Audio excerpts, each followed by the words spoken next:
You are watching on a Monday morning. Welcome. What is up and what is going on, everyone? Appreciate you guys coming in for month 2 of the morning report. I don't know what episode that would be. What episode would that be like? Probably 21, but I know we skipped some days. Well, we're here, episode 23, month 2, the morning report. There was some things that happened this weekend. I don't say it was a lot of things that happened this weekend, but there were some things that happened this weekend that we will get into with everyone. My weekend, as you guys know, one of the reasons that I only do live streams and you don't really see edited videos anymore is because that pisses me off to high end. I hate editing. And especially when there's no return on all those edits. Yes, but and it's not like, well, yes, that too. And now I'm working on the reaction video. I was working on the reaction video yesterday. Now, I told you behind the scenes, I didn't tell everybody else, but behind the scenes last week, Henry has been wanting me to work on this new program, to download this new program. He downloaded it on the computer. He's wanting me to go through it and everything like that. My patience with things like that, I can do it. I can learn new things and blah, blah, blah. But I was learning new things. I was learning it and I was like, oh, this is cool. I like this program. It has some new updates. There's some things that I feel like I could use when I do edit or whatever. But it wasn't simply letting me cut. I was trying to just cut something, and it wasn't like I was following the instructions of the video prompt. And I'm doing it exactly the way you're telling me to do it. And I'm the type, I'm about to punch the fucking computer because it's not working. So anyway, in my frustration, I undownloaded that editor, went back to my original editor because Henry was like, well, we can't do that stuff that you're trying to do. I figured it out. I was able to do it. I think I figured something out about your microphone. It might be off, but because you turned away for a second and I didn't hear the voice change. Yeah. No, it's off. It should be better now. Yes. So that whole story sounding really far away, I'm sure. Well, it wasn't that bad. Okay, well, it remains the same. I am very upset about it. So anyway, I said all that to say, I went back to my original editor, figured out how to do what I needed to do in my original editor. And I think Henry knew what to do all along. He just didn't want to tell me what to do because he doesn't want me to use that editor. But that's another conversation for me and him. So then I started working on it yesterday, all day yesterday. I came in here yesterday like maybe 7, tried to figure out how to do what I need to do on the editor, figured that out, and then started editing. Well, I don't know why my editor keeps like freezing and shit. And I was in here until like 11 last night and I'm still not done. I came in here this morning, finished it, and then tried to add the last half to the first half. But because I guess I edited them on the same tab, it won't let me. So I have to now re-edit what I did this morning to add it to the tab. Yeah, bro. This is why I don't edit. Of course. Nick said, I feel your pain on that editing. Mm-hmm. Did you see Bo DeMeo tweets? I think I could say yes to that, but like, did he make more tweets since I went to sleep and woke up? No, I didn't see Bo DeMeo's tweet. We'll start there, Sanjo. And Nery's and Professor Film, groovy. Let's start there then. Bo DeMeo's Twitter account. What's he up to? The showrunner of X-Men 97. He says, thank you. Well, that's his pinned tweet. August 9, how friggin' lucky I am to rescue this guy 5 years ago. August 9, weapons. He didn't tweet anything recently. Let's break this down. Marvel and Disney, proven liars, came out with accusations and zero proof after I speak up about prejudice and toxicity at X-Men 97. Let's also break down that the video is actually free on the very site. I guess someone was complaining about his OnlyFans. Check DMs. I sent it to you. The long one the interesting one, the one I found interesting at least. I think this is the one everyone's talking about. Okay, I'll check the interesting one. But let me do that first because I don't need you guys in my business. I don't see your DM. You sent me a new one, Ren. Refresh.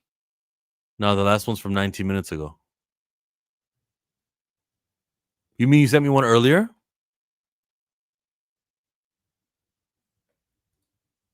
Hello?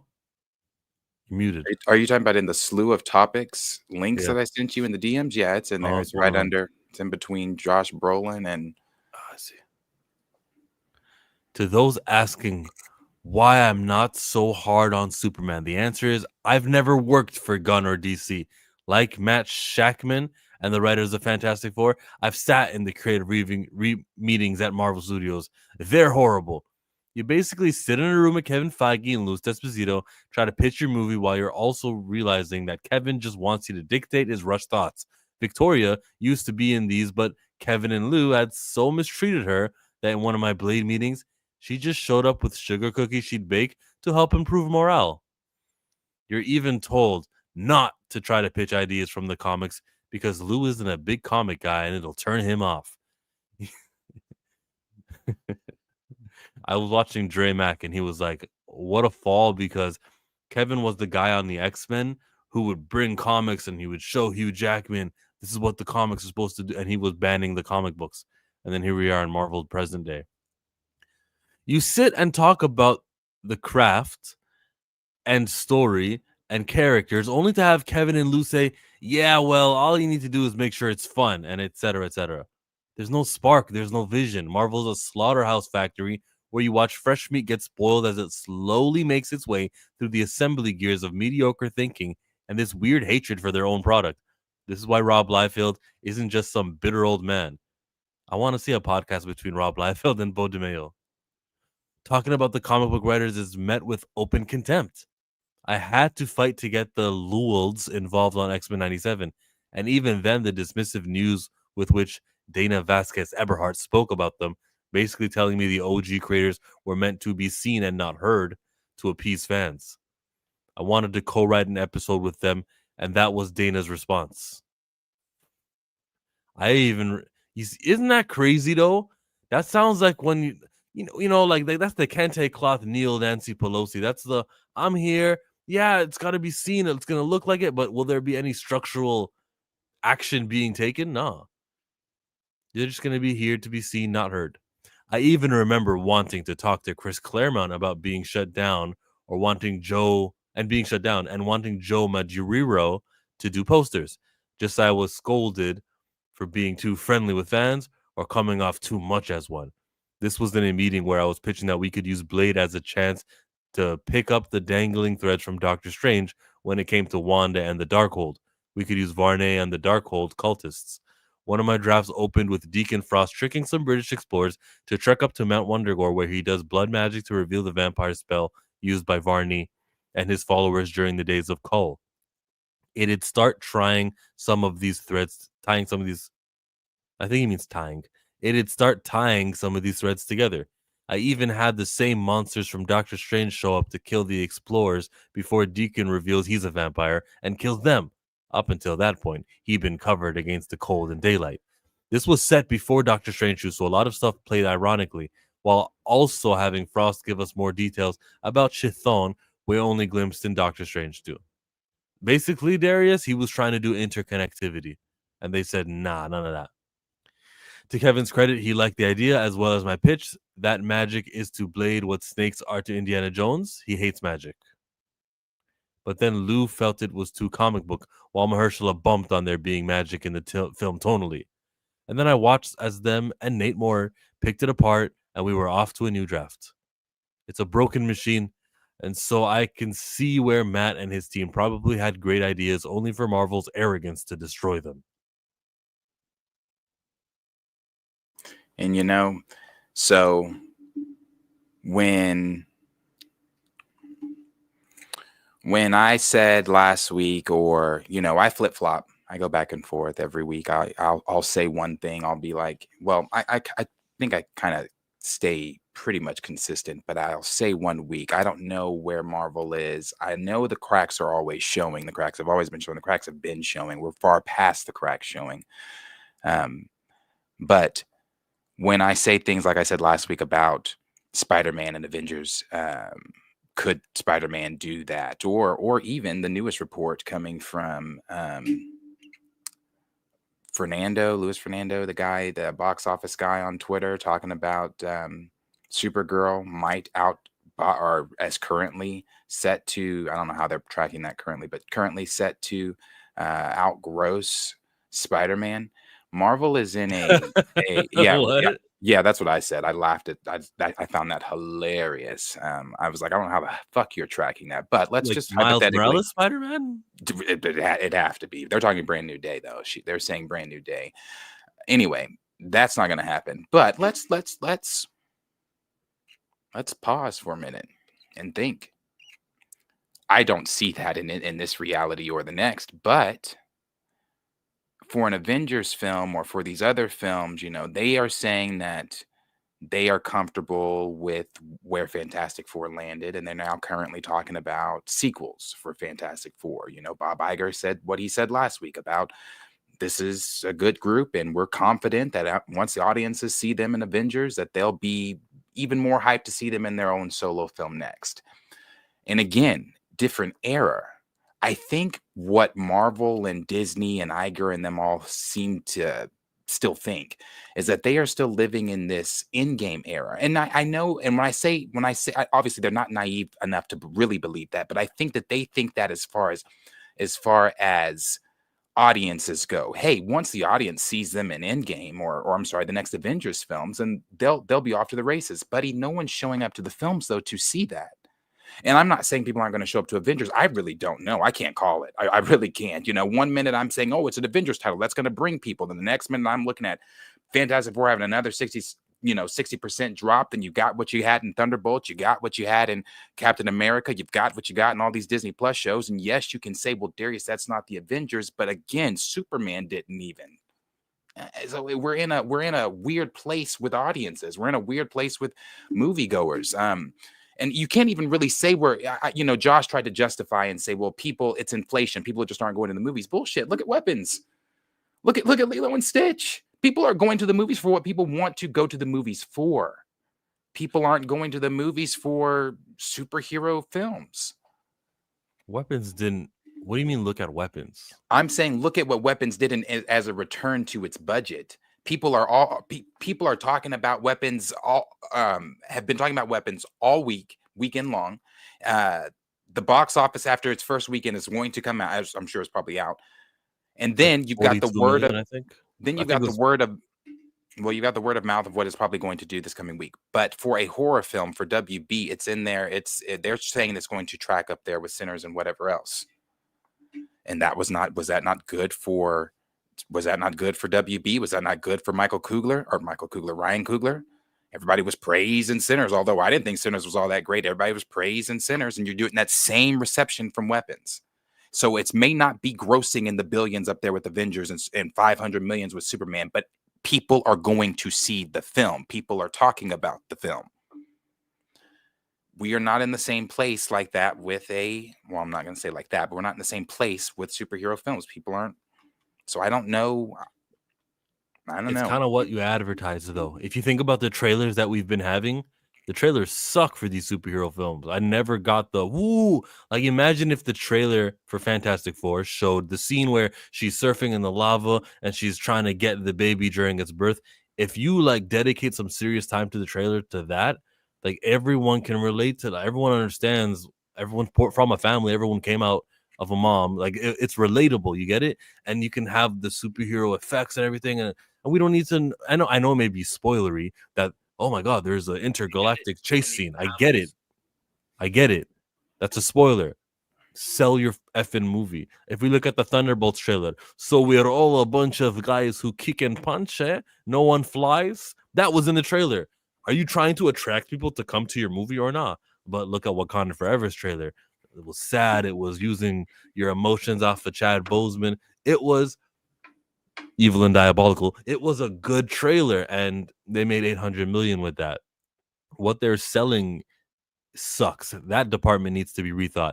And of course, you need to change the theatrical window between not the theatrical window, the streaming window, the window between it comes out in the movie theaters, 70, 80 days later, it's streamed on Disney Plus. You got to extend that, which they are slowly extending it. I hear Thunderbolts is going to take 118 days, which is different. It used to be as early as 2 months, 60 days, but now 118. You see how you see how like we're getting farther and further away from that? Yeah, let's gradually increase that more, make people want to see the movies. WB has been killing it for all their movies. I was about to say because they also did the Final Destination film that everyone was talking about, and then they acquired the F1 rights from Apple to make that, and I think it has 500 million right now. F1, Final Destination, Sinners is another one. Minecraft came out of nowhere to make what 900 million. They haven't had a dud all year long. Superman, I guess that would be a dud. They say it profited. They say it made profit, but I just think it didn't perform. And then you look at everything else he said in there,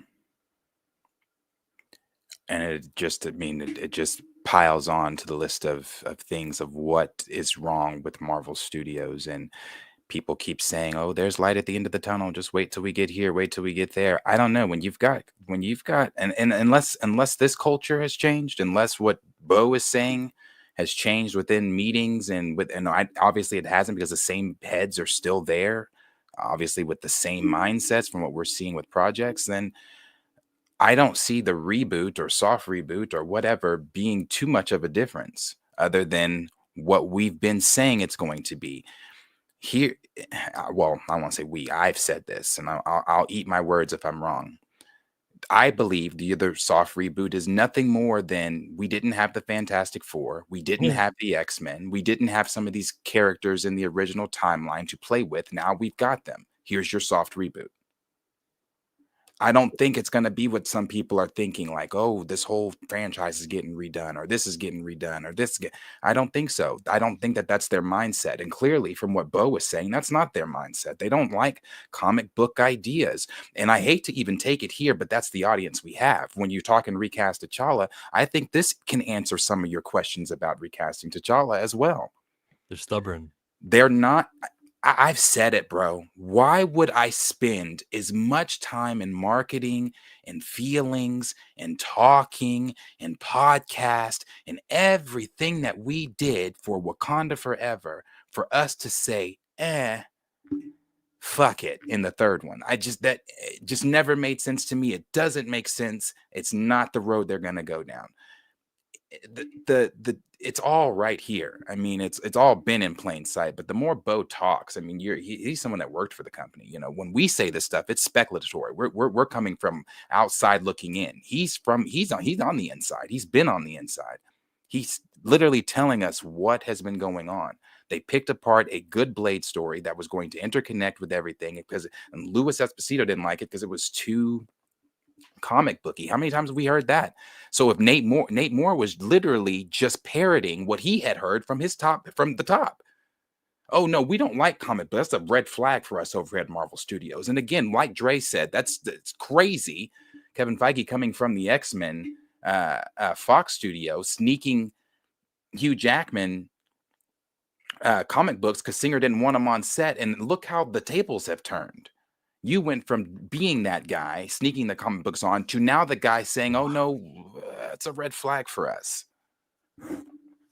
So, as I said, the more and more we look at what Marvel is currently doing, the more and more I tend to turn to James. And I'm just one film right now. I wasn't disappointed in that one film. We've got The Lanterns coming up next. You got Peacemaker. I don't know if I'm watching that. You got other stuff, blah, blah, blah. But as far as comic booky, him wanting to lean on comic book, wanting to lean on making these characters like he's described the Batman costume and how it's going to be comic booky, I'm more leaning in that universe. I think I said that after Superman anyway. But unfortunately, he's only going to be doing 2 movies a year. 2 movies a year. I want 4 movies. I want Marvel to have 4 movies, which they will in 2028. But it doesn't sound like those 4 movies will have anything to do with each other. They're not going to be interconnected. I don't think. I think that kind of is some of the problem too. Too much. You know, one of the things people keep saying is, "Oh, this break, Marvel needs this break." They had a break. They had a break. They had it with Deadpool. There was a whole year before we got a whole nother movie, and they had a break. So I don't think the breaks are the problem. It's the fact that you're putting out one, you've already saturated you've already pissed the audience off anyway. But now you're putting out, what was it they said? We're gonna put more emphasis in quality over quantity. And yeah, I know they were putting out that year, they had put out what, 2019 something projects or whatever the fuck it was. But I don't know, 4 projects. I don't mind his 2. Was he doing 2 in theaters and then you got the stuff on streaming? But the streaming TV shows are not something he cares about. We know it's not something he cares about. I can't say that though. Lanterns, Peacemaker. He's making us Oh, watch Peacemaker to. I thought you were on Feige. Sorry. You Oh talking no about no no James no Gunn? no no no no no no no, not Feige. We know he doesn't give a fuck about that. Yeah, we don't know anything about James Gunn of if he cares about TV shows. Peacemaker maybe makes you think he does because he's doing the effort of putting him into the universe. I was a proud Feige apologist about a half decade ago. It became damn near impossible to fix my fingers to support recent decision the studio looked to be making. Something's got to change. Well, someone's got to go. But you're also got to be fearful of who replaces Kevin Feige should he be replaced if he doesn't get picked up on his contract 2 years later. Can someone else just come in and say, "Yeah, I know comic books. I understand storytelling. I can weave these guys together."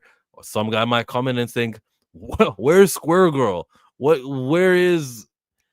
You know what I mean? Like someone might have a different favorite superhero that is not his favorite X-Men might not be Wolverine, Jean Grey, Storm. His favorite X-Men might be some, lesser known one that he saw, Jubilee maybe.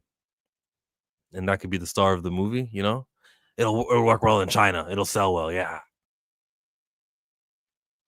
So there's always a fear. The grass isn't always greener on the other side.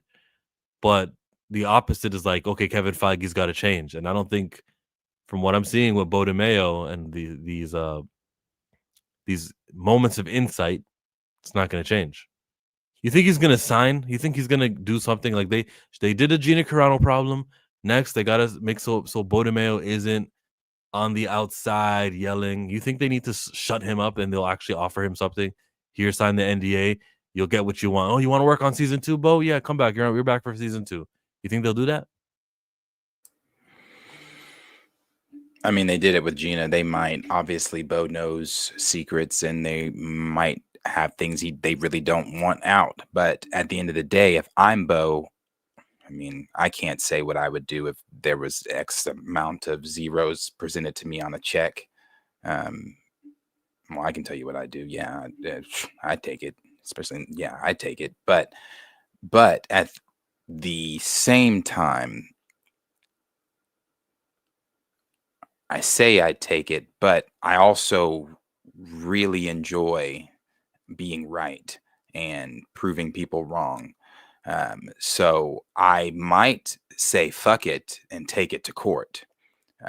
One, to expose. Two, I wouldn't want you to offer me my job back anyway, because and nor would I take it. I would feel as if I would be walking on eggshells and I was only offered this job back, so I'd be quiet. And what's changed? The culture would still be the same. I'd probably have a lesser position. No. If Dana Vasquez Eberhardt's still there, like this all happened with Bo 2 years ago now.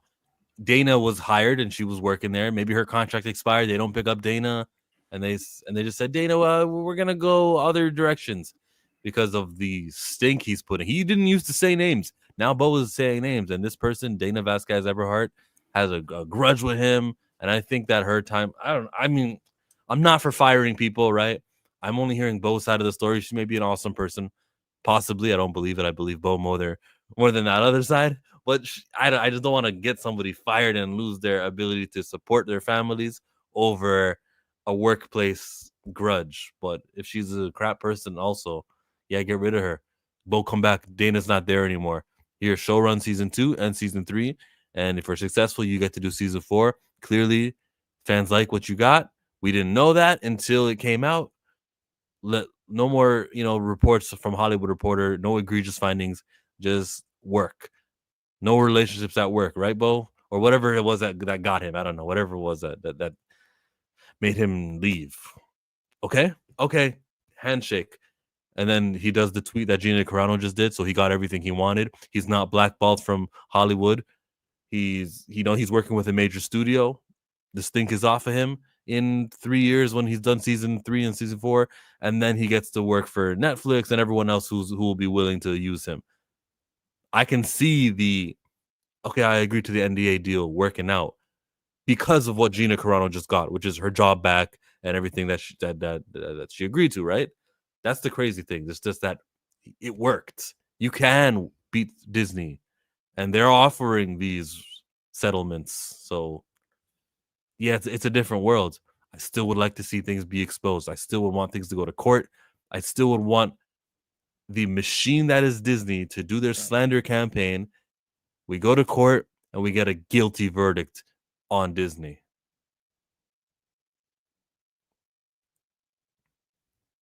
And that's why I do the opposite of you, no matter how many zeros are on the check. I think if I began this crusade on a representation... You heard the way I ended it. I said no. My mistake, Take sorry. it to court. But even that last part he said there, I even remember wanting to talk to Chris Claremont and being shut down. And he said, just as I was scolded for being too friendly with fans or coming off it too much as one. That's crazy. Too much as a fan. Aren't y'all all fans? Weren't y'all all fans at one point? Isn't that why you work there? The fuck? That's crazy. Are you not fans anymore? Kevin Feige always gets in interviews and says, I'm big fans of these characters and this character. So what? You're fans on the carpet and not in the boardrooms? I'm confused. It's only the liars. Kathleen Kennedy says the same thing. I'm a big fan of Star Wars. It's only when you need to prove it that you'll say it. Yeah. Well, that's Bo. That's what Bo had to say. And like I said, I believe him. Like you said, he's naming names. He wasn't naming names at first. He's putting people's names in this stuff now. So yeah, I covered Bo DeMeo on a YouTube video on Friday, so check that out if you're interested. We jump over to weapons. We gotta talk weapons because weapons opens. He's a fake fan, LOL. They saw dollar signs and they just passed the fan phase. It's about the bag now. You don't get to the top without... Are you implying shenanigans? Brendan says, hey, should just reach out to James Gunn and make DC the powerhouse out. Fam, I was listening to John Cena talking to Stephanie McMahon, okay, on a podcast. And he goes, when I said when I said Taiwan, I was trying to advertise Fast and Furious. I said Taiwan and the Chinese territories, and that was like wrong. I got in trouble. I was trying to speak Mandarin, but I didn't learn, like, it's one thing to know the language, another thing to know what the cultures are, and I had to make an apology video. And then I called James Gunn, and I'm like, I know if you want to drop me for Peacemaker, I totally understand. And James Gunn said, huh? Now get to work next week. And he hung up on him. Like, he himself, James Gunn, was canceled because of his tweets thing. Like, he gets that. So he's probably looking at Bo DeMeo like, yo, you're the island of misfit toys. You're a talent. They don't want to use you. I don't mind using you. Like, I get it. I've been there, right? Come true. You can write Vixen and John getting together. We got something for you here at DC. Yeah, that would be cool if he were to join the DC worlds. Yeah, that's why I said I wouldn't even want to go back to Marvel. So I leave that. Go. That's why I keep saying turn your attention to DC. We have been saying for the longest, God, if DC could just get their stuff together, we could have something else. We could have something else. I would just love that, love that, love that. Star Wars sucks right now. Marvel sucks right now. DC is getting their stuff together. I'm telling you, I'm as I've said before, Spider-Man, I'm there damn day one. I don't give a fuck if it's Universal doing it. I'm there damn day one for Spider-Man. Avengers Doomsday, I'm there. But as I've said before, I'm giving them until after Secret Wars. I'm giving them Secret Wars. If I don't sense the direction, which I don't sense it now, but if I really don't sense the direction that I am especially wanting BP to go, or other black characters to go. By then, I would have seen Lanterns. By then, I would have probably seen other black characters, and I've already seen how Mr. Terrific was handled. I'm turning my attention. So, Yeah, we saw what they did with Ironheart. But fuck, you just said something that made me think. Spider-Man, Brand New Day, Avengers Doomsday, Avengers Secret Wars. With the Russos, I'm confident those 3 outings will be quality, good, entertaining movies. But then at the end, you just change it to black characters. And so if the Black Panther, who just helped all of them during Avengers Doomsday and Secret Wars, if he goes, okay, bye guys, I'm back to my universe, then yeah, that would be the, oh, you lost it. You had it. You're on a good trajectory. So these next 3 movies, I am going to be pleased with. I know it. I know the talent who are behind it. Destin Daniel Cretton, kick-ass director from Shang-Chi, right? He's capable. Tom Holland wouldn't come back for nothing. He came back for a reason. So I'm good with what Marvel's going to be up to, at least for these next 3 projects. If there's a 4th one in between Doomsday and Secret Wars, then 4 projects, I'm sure. Doctor Strange, right? That's what they're rumoring. Doctor Strange has done me right each time. So I just don't want to give Marvel. I don't want to give up on Marvel. Come on, like I'll just be picky with my Marvel fandom. I don't want to I'm give not them going all to the way give up. up on them. But at this, well,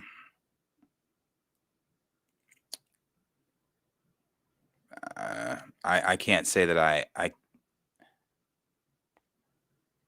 guess it would be the way I treat Star Wars currently. I Yeah. would watch literally the minimal, and it would be things that I feel are either consequential to the story or a character I like. Yeah, Damon Million said Marvel gave up on us. Yeah, they Yeah. kind of did. They gave up on their TV shows, and that's why I don't care to watch Wonder Man.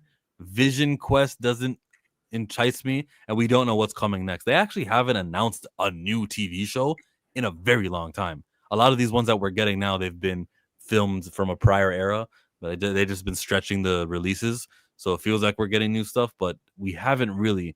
I was waiting for Comic-Con. Maybe actually 2 weeks, 3 weeks from right now, we'll have Disney's, what's the expo they have in Anaheim? They'll have that, and we might get coming to Disney Plus. They might officially announce Vision Quest, Friendly Neighborhood Spider-Man. Oh, who knows what they'll say.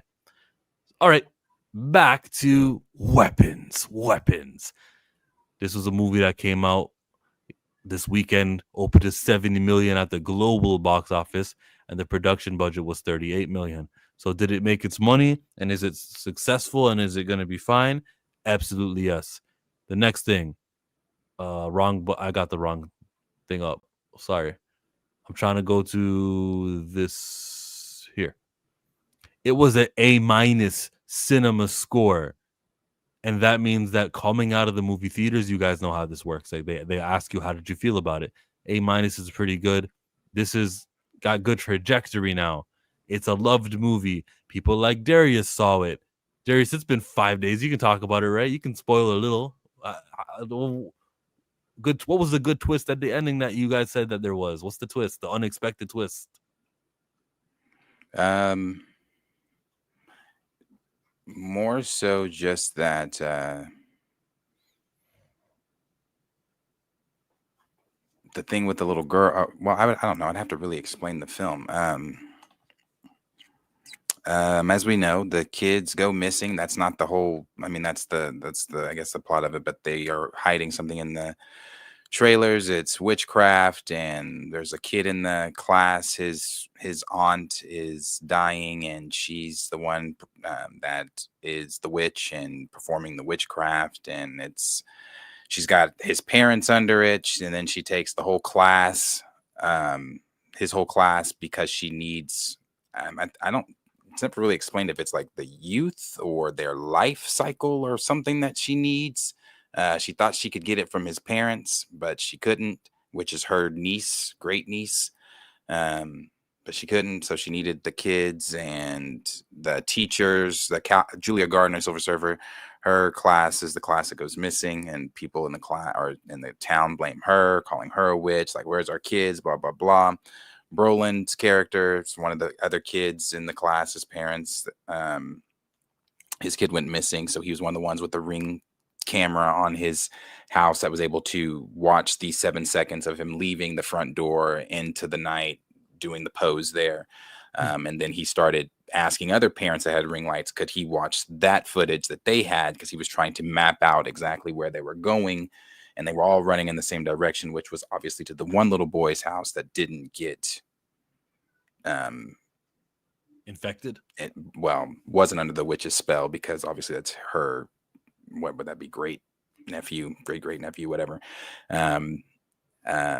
Because he was still going to class, keeping appearances and things like that, but he would go straight to school, home, and then I guess grocery shopping, because he would have to feed his parents, because they were in this like just state of just the stasis, really, of just staring at each other, unless the witch commanded them to do something with our little voodoo stuff or witchcraft stuff. So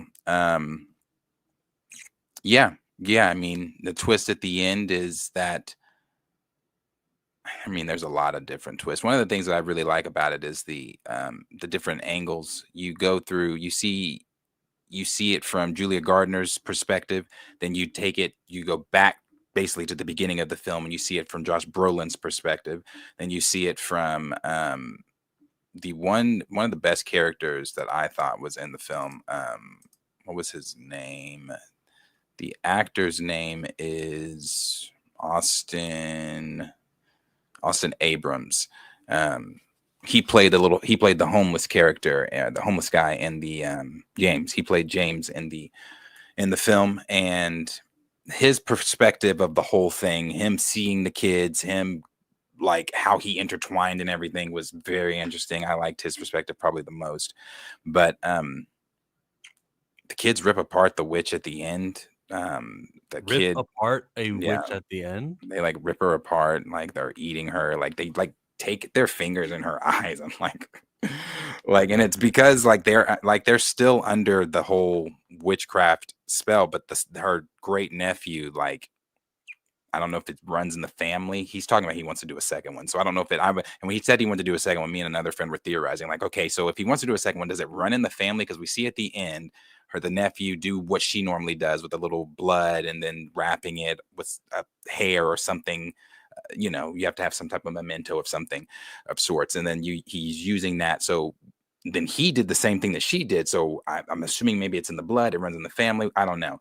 But he got the kids to turn on her, and because she was keeping the kids in a basement. They were just standing in a basement.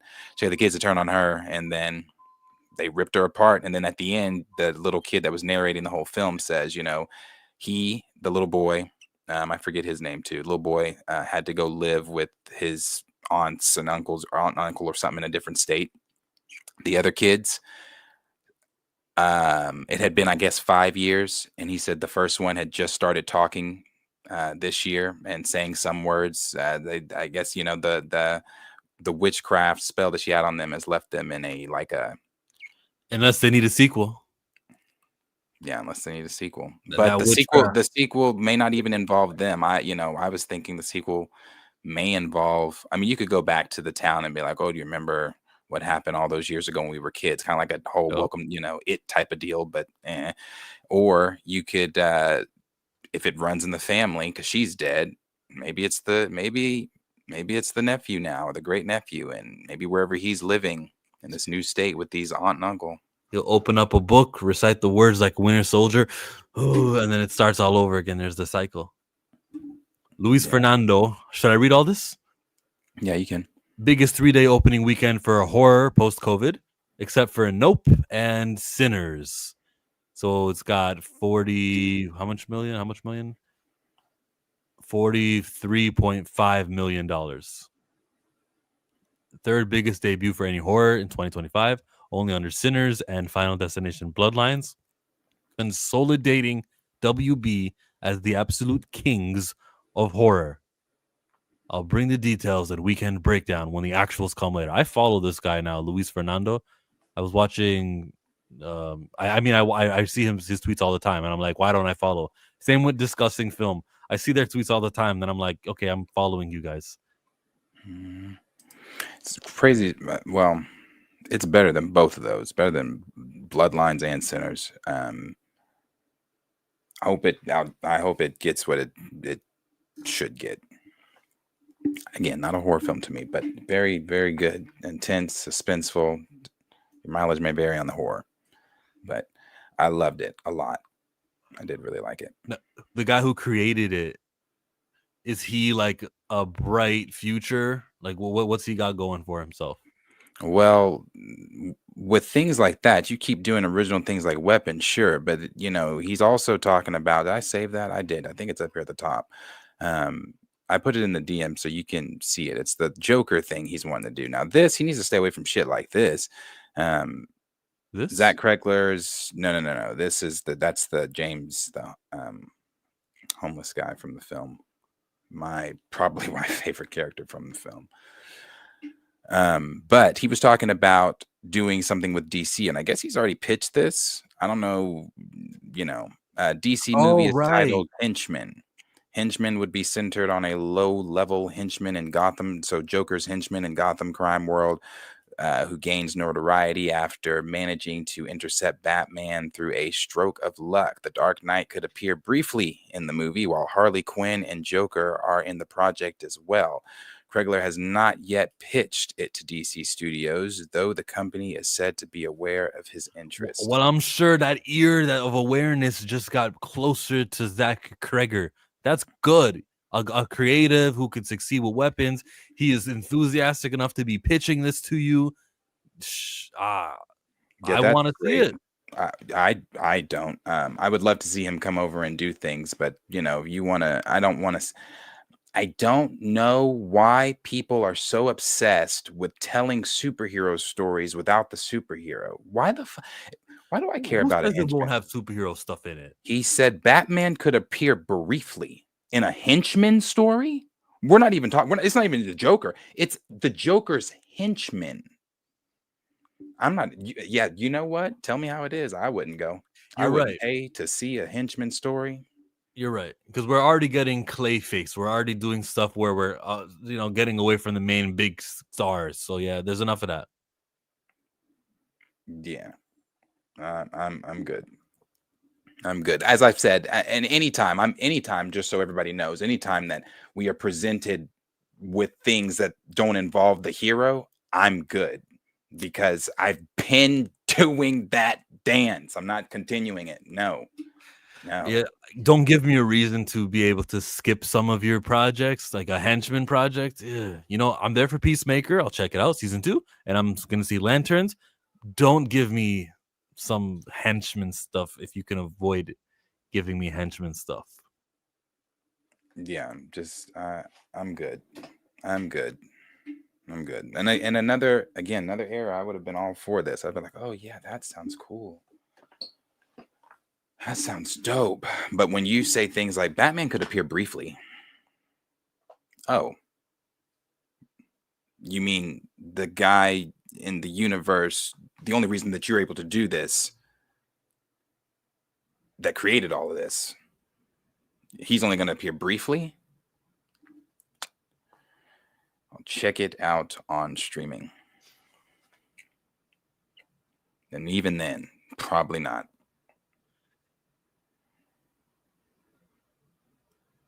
And I didn't like that Suicide Squad either. James Gunn's Suicide Squad or the first one? The first one, where Tony said briefly like he did in the Suicide Squad. Didn't like that. Okay. But I didn't like that Suicide Squad, so. Now, Josh Brolin was an actor on the Weapons, and he says, Weapons is the absurd cure for how boring films and streaming are. Right now, with so much content, you're just watching things on whatever streaming service you're on, and you're just going, fuck, why is this so boring, man? Why? And just go to the next thing. It's all the same shit. I don't like that. That's not constructive enough. Tell me why, Josh Brolin. Yeah, you're just on these streaming services and you just watch it, go, what's going on? There's enough variety out there. And if they are all the same, tell me why they're all the same. Yeah. What was his full quote? Right now, with so much content, you're just watching things on whatever streaming service you're on, and you're just going, fuck, why is this so boring, man? Why? And just go to the next thing. It's all the same shit. Guess it depends on what you're watching. He hasn't discovered anime. Yeah, I Lots guess of it really just depends what you watch. lots of people are agreeing with him, but there's a good variety. He makes some point. I don't. I just don't want to give him everything. But yeah, yo, weapons. And he said that before the success from the weekend. So he said that with his chest. Yeah, go see Weapons if you have not. If you're again, I mean, I really don't know what everybody's mileage is on horror. I don't find it that scary. Maybe you do. I know Bo said, "Thanks, Weapons. That's no sleep for 2 nights." Brother, what do y'all do like during the Conjuring and stuff? Like if Weapons is keeping you up, the Conjuring be fucking y'all up then, because there's no way. But it's great. It is a great movie. Definitely go see it. Again, I don't know everybody's mileage on horror, but it's suspenseful and thriller for sure. Go see it. Great film. Great fucking movie. Super. All the money in the world couldn't even amount to a teaspoon of honey when it melt your mouth. It's the Locks and Mariah's. You checking us out? Checking us out. Iconic. If you guys can make a Marvel or DC movie, which character would you do? Black Panther. Yeah, Black Panther. If I could do a But- Marvel film. What else? For DC? Superman, Batman, Wonder Woman. For DC, does it have to be a film? The Flash, maybe. Does it have to be a film? If I could have any power at DC, it would be give me season 5 of Young Justice. Season 5, 6, 7, and 8. I need at least 3 more.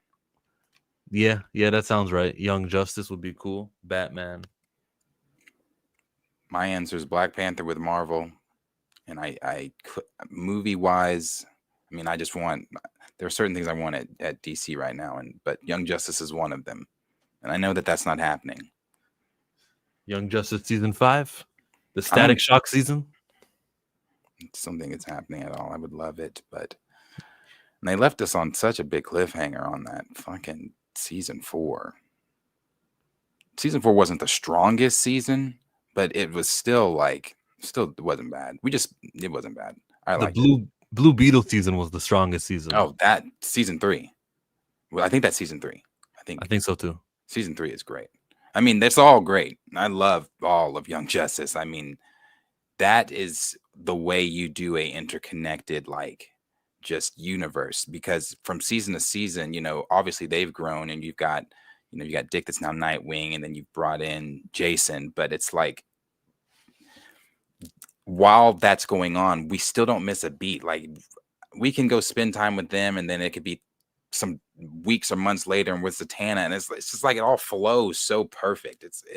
Like, that is one of the most perfect cartoon series ever. It's great. I love Young Justice. And Kid Flash stays dead. He died in the first season. Yes, he did. And that you still feel that emotion, and like throughout the rest of the show, every time we're with Artemis, like when you have Impulse. Yeah, well, yeah. When Impulse shows up, I love Impulse. But Aqualad's Deception turn. The whole episode where you really thinks he stabs Artemis, but then they do the flashback, and man, Young Justice is great. Like Lobo randomly showing up, talking about the main man's been tasked to kill this bug. Like, just like stuff like that. It's great. Young Justice is. If you haven't seen it. Remember the first season when they go, we got to expand the team. What about a Green Lantern? There's another third one on Earth. Yes, no. And they mentioned Guy, and all of them were like, no. Yeah, perfect. Perfect. They said no. Sync twice. They said no. Yeah, but Guy Gardner, no. Yep. And then the conversation, like, then you had, like the stuff going on within Batman Inc., the Bat family, not keeping the league in on all of the stuff that they were doing, the missions that Nightwing had and things like that. I love the conversation between the league, though, that they have about that. And then when they some of them resign, That's a great conversation. Like, especially when they get on Shazam, they're like, well, should he even be here? Like, he's technically a child. Should he even, it's a great conversation. It's a really good one. Shazam had a cool episode where he could switch between the world where everyone's a kid, world where everyone's an adult. That was a good episode. Oof. That was with Who wrote that? Was that Dwayne McDuffie's time? No, Dwayne McDuffie had gone by then. that was with who's the kid that's the I always blank on his name. The kid that's magic, got the cat, terrified of fate. Oh, I'm blanking on his name. But that was that episode with them and all the other magic guys. Okay. I think that was the same episode where Fate took over Zatanna's dad. It was. Yeah, it's the same episode. Yeah. So I don't know. That's not much of a movie, but it's a TV show. I'd watch. Hey, you got us talking about it for sure. Love Young Justice. DC kills it with their animated series. Need a lot of Nightwing in the DCU. Yeah. Clarion. Thank you, Michael Nemo. Yes, Clarion. A Batman Beyond movie. MJ, I'm just concerned because that wouldn't connect with the rest of, the present timeline. So, yeah, we could do it, but how about we do it in 13 years, when we need to go beyond and Bruce Wayne is older. Young Justice so crash. Animated series and movies from DC were always stellar. Yup, we all love them. Mm-hmm. Some of the best stuff they've got. Love it. What's next? Okay, I don't want to do Spider-Man now. There was actually one more thing you sent me about weapons. There was one more. Pedro Pascal is here. He says he is given a shout out to the people to go and see weapons in theaters. He was originally attached to star in the film, but had to drop out due to scheduling conflicts. I just think he just wanted to remind everyone that he was part of it. So on his Instagram, he says, go to the movies if you can, weapons. Yeah. He was supposed to be Josh Brolin's character? Maybe. Did they say main character? I don't know. That's really weird on who the main character is. I mean, I guess you could say it's Julia Garner. There's no way he was going to be Julia Garner's character, though. I feel like that had to have been a female. He was attached to star. Well, then maybe Josh Brolin, because he's the other one that I guess you could say stars opposite her. But that's, again, really hard to say because you switch the... I guess it's her and him. Yeah, sure. Brolin and Gardner. Okay. Let's jump over to something James Maxwell gave us. James Maxwell, everyone's favorite scoop, the new guy on the scene. Shang-Chi will have the ability to duplicate himself in Avengers Doomsday. I would love this personally. Put some respect on we haven't seen him since his film. So when we do see him next, it's the same way I said about when we finally get to see, McKellen and that X-Men group with this up-to-date CGI and stuff. I better see Magneto doing some crazy ass shit. So I better see Shang-Chi doing some crazy ass shit. We haven't seen him in forever. But I would love this. I mean, he's able to do this anyway. And the thing that's ironic that I was talking to a friend about this when we saw this over the weekend. I said, it's funny because he plays, Simu Lee plays the voice in Invincible of Duplicate's brother, who can also do the same thing that Shang-Chi can do. So I don't know if they were like, oh yeah, that's something we're doing in the next film. Shang-Chi can do this. And that's like, yeah, I don't know if they're even based off Shang-Chi. But yeah, it's cool. I would love to see it. I don't care. He's got 12 rings in the comic books now, just to match his movies. He can duplicate himself in this new Avengers movie. Good for him. No, that would be dope. You'll be getting 15 minutes of screen time in your movie or less. It's about everyone else. That'd be dope, though. That'd be dope. Wanda's barely in Endgame, and one of the dopest parts is, I don't even know your name. Don't worry, you will. That's one of the dopest parts of that battle. So that could be as significant in the battle as that and be dope as fuck. And people are like, oh shit, that moment, even though 15 seconds or whatever that Shang-Chi had was dope as fuck. You're saying you don't care now on paper, but if you see it. What if it takes away from multiple men? You can't have two people with the same powers. See? There are plenty of people with the same powers. No, there's a reason why Kamala Khan couldn't stretch. They can't have two people with the same powers. And there's not going to be a multiple man in either Avengers film.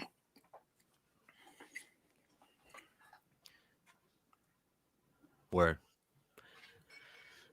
I think what's the only thing we had no multiple man ever in any of the live action ones. I think the most recent thing of multiple man was he was in X-Men 3.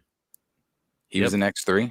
Yeah, they were at a campsite and they saw all these people, and he was at X-Men 3 and they turned it off and it came down. He was in X3. That's right. And then most recently he was in 97 at Genosha, where he died. He was in the back? Yeah, he's one of the ones where they're showing everybody in that Utopia. Dazzler's doing her shit, and he's multiplying himself and dancing. And then Master Mold came in and killed them all. He just killed a duplicate. The real one, he was on the X-Men Mansion. See? Yeah. How the fuck is he duplicating himself from the X Mansion to Genosha? One of them hopped on a boat.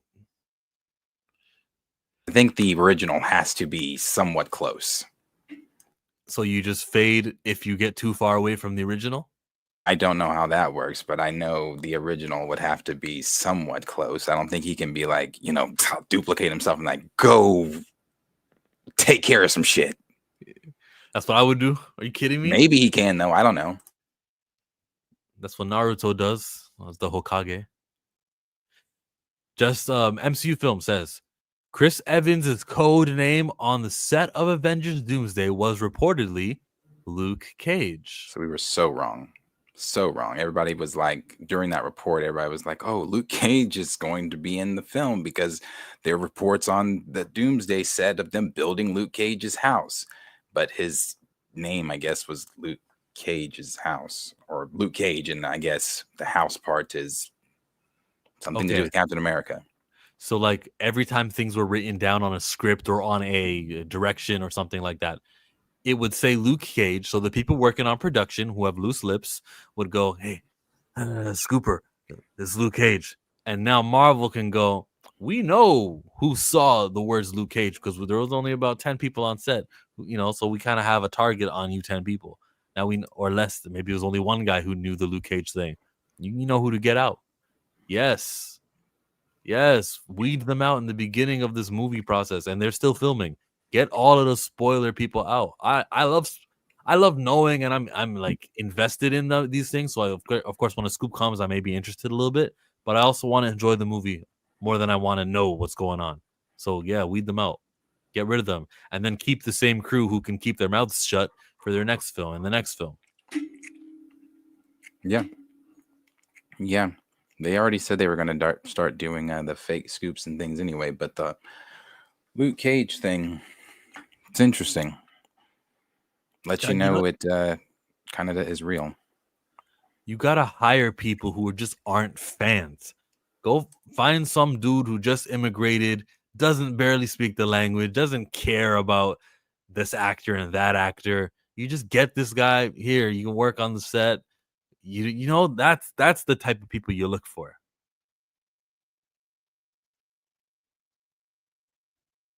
You look for people from overseas that don't know the language and don't know the product, and yeah. So what are you wanting these people to know? What are you wanting them to do? Whatever's required on the set. Oh, you're talking about set work, like holding lights and prepare this scene. Oh, okay.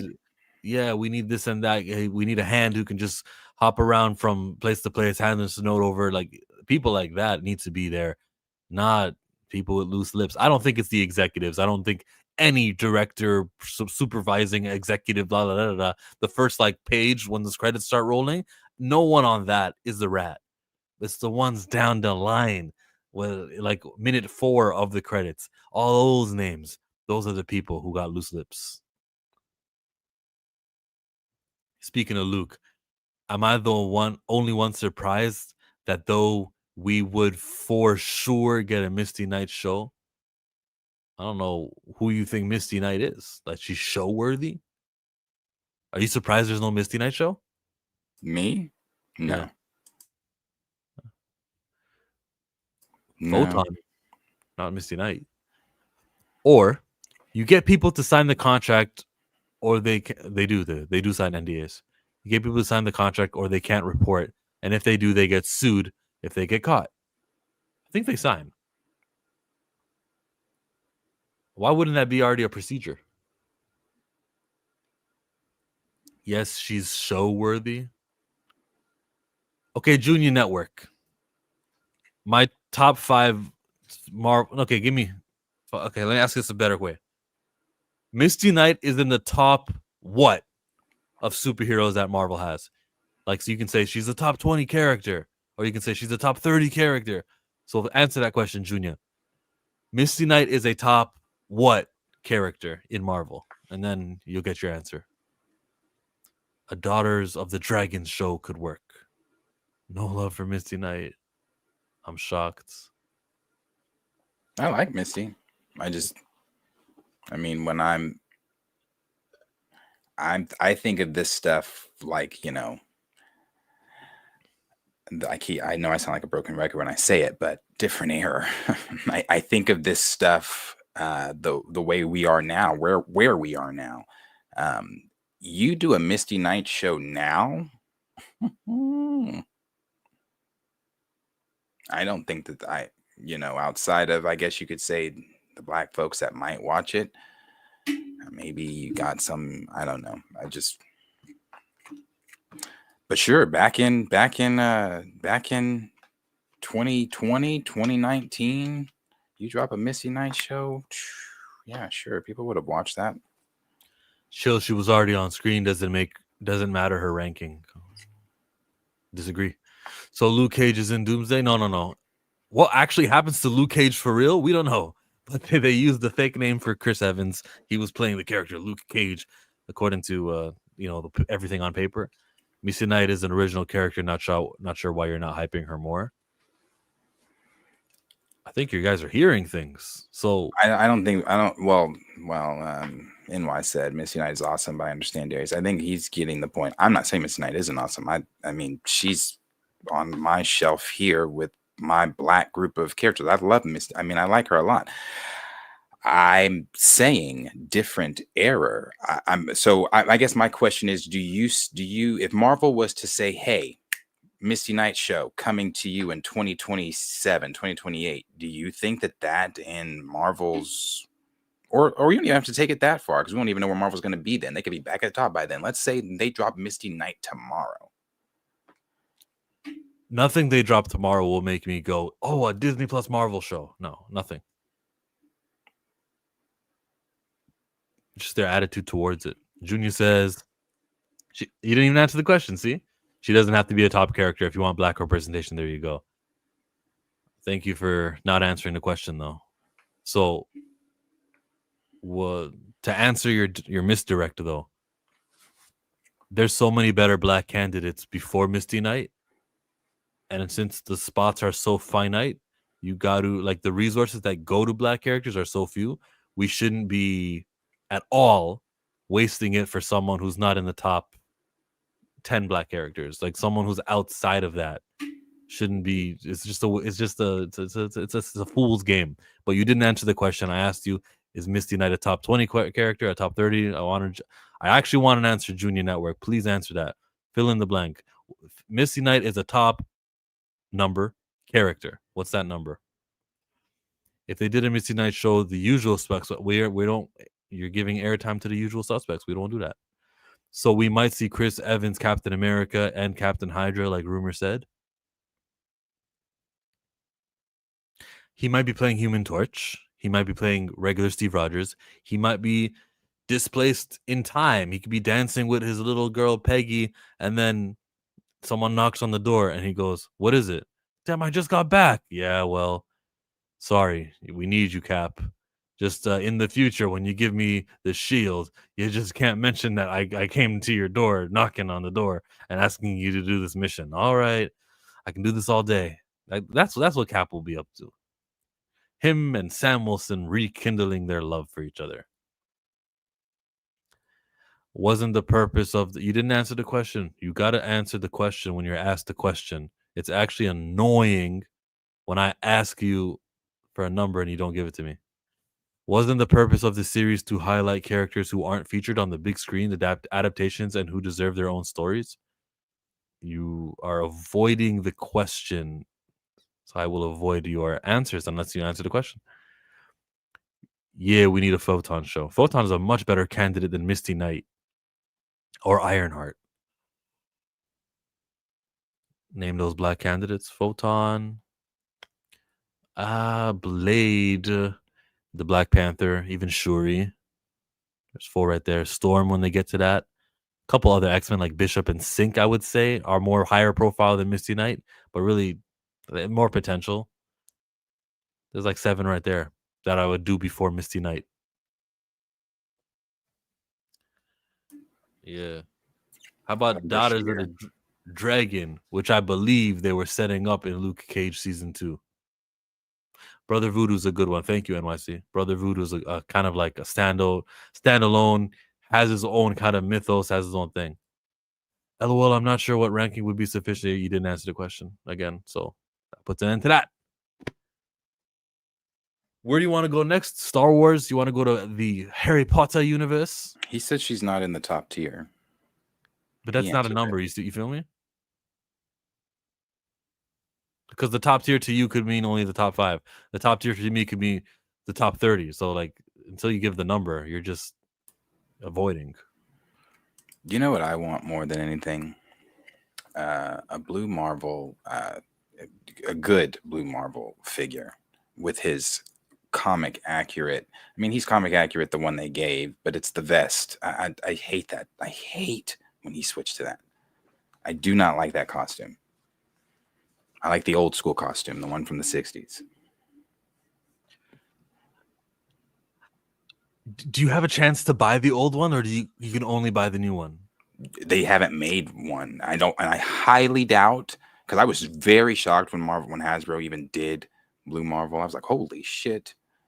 But of course, it's him in his vest, and I'm like, damn, bro, why would you give that one? Like, you have the opportunity to make this man, and you don't give his 60s costume? 60s costume was badass. But yes, Blue Marvel. You said Sync over Misty. Now you're sounding like very WWE-ish. Well, Blue Marvel. Forget Sync. Pretend I said Blue Marvel. White Cap Blue Marvel fire. Blue Marvel putting a belt to ass to Hulk would be so amazing. And there's that one page I remember where he's uppercutting him, right? Well, I didn't read that book. When Misty Knight got her arm cut off. What? And Luke Cage, the audience went crazy because we knew what was coming. Unfortunately, it was the prototype, and season 3 was canned before we could see the actual arm. Darius, have you ever thought of doing a costume for it? Do you do that? Doing a custom, I have not gotten into painting yet, or I don't even know if I'm going to, because that shit seems very complicated. But painting and casting and doing all the custom stuff, I have seen customs of him done, but they are sky high expensive. But the thing I'm into right now is trying to finish starting some of these dioramas, because right now I have most of them just sitting. I mean, they're with their teams on shelves, but I want them set up, like posed, fighting, that type of shit. I got you. Harry Potter it is. Harry Potter. Wait, one second. I'm not sure, man. For me, number 10 black characters in comics. Does that answer your question? I'm not sure. For me, number 10 black characters in comics. Does that answer your question?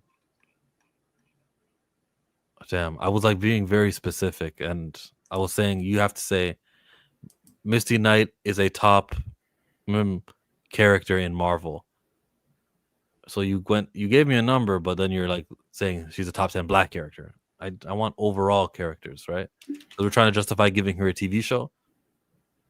I think you're being dishonest, and it's kind of annoying again. So I'll stop engaging there.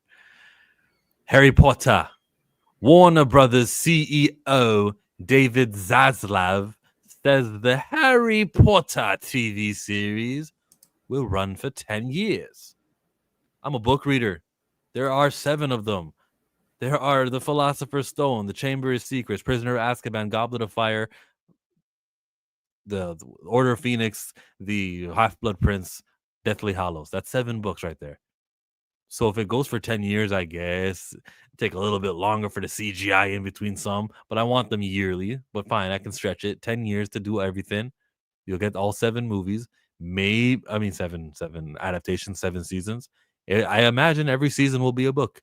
Every season will have episode 4 will be the Christmas episode, and episode, I get it. There'll be a structure to the show.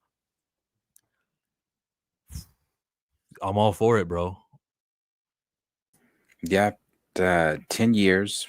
I mean, I feel that's fine. We're gonna grow with these kids. These kids are gonna be. They're not gonna look like this in 2 years.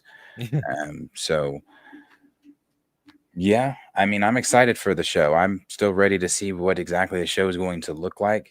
I still like this look here as Harry, him as Harry. I mean, he looks great. What we've seen of Dumbledore, or not of Dumbledore, I'm sorry, of Hagrid, great. We know Dumbledore film scenes, Whitlow film scenes, and I actually what film did I just recently watch with? Oh, I'm not a film. I'm rewatching The Crown, and he plays.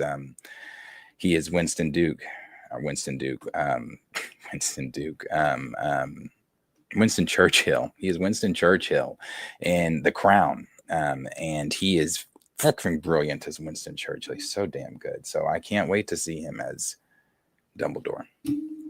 Ready for the show. And Staunton, Amelia Staunton, is that her name? The girl that's Hermione. She did some voice stuff, so we've gotten to hear her as Hermione. So some voice stuff for the audiobook. So I'm ready. That poor child on screen will be endlessly compared to Radcliffe. That is true. Keep him away from the internet. There's a blueprint now. Amanda Bynes and all these others who kind of, went a little bit haywire. We just got to keep him away from all the comparisons. Only have him doing safe interviews, positive interactions with fans and stuff. He doesn't need any of that. I don't know. I have to see him act. They scouted. They did many auditions. I'm sure he's capable. And I just hope that his future doesn't end. I hope his future ends up like Daniel Radcliffe, where we don't hear any scandals or anything. So I think Daniel Radcliffe's fine. Yeah. He's not growing up in Hollywood. He's in London. Yeah.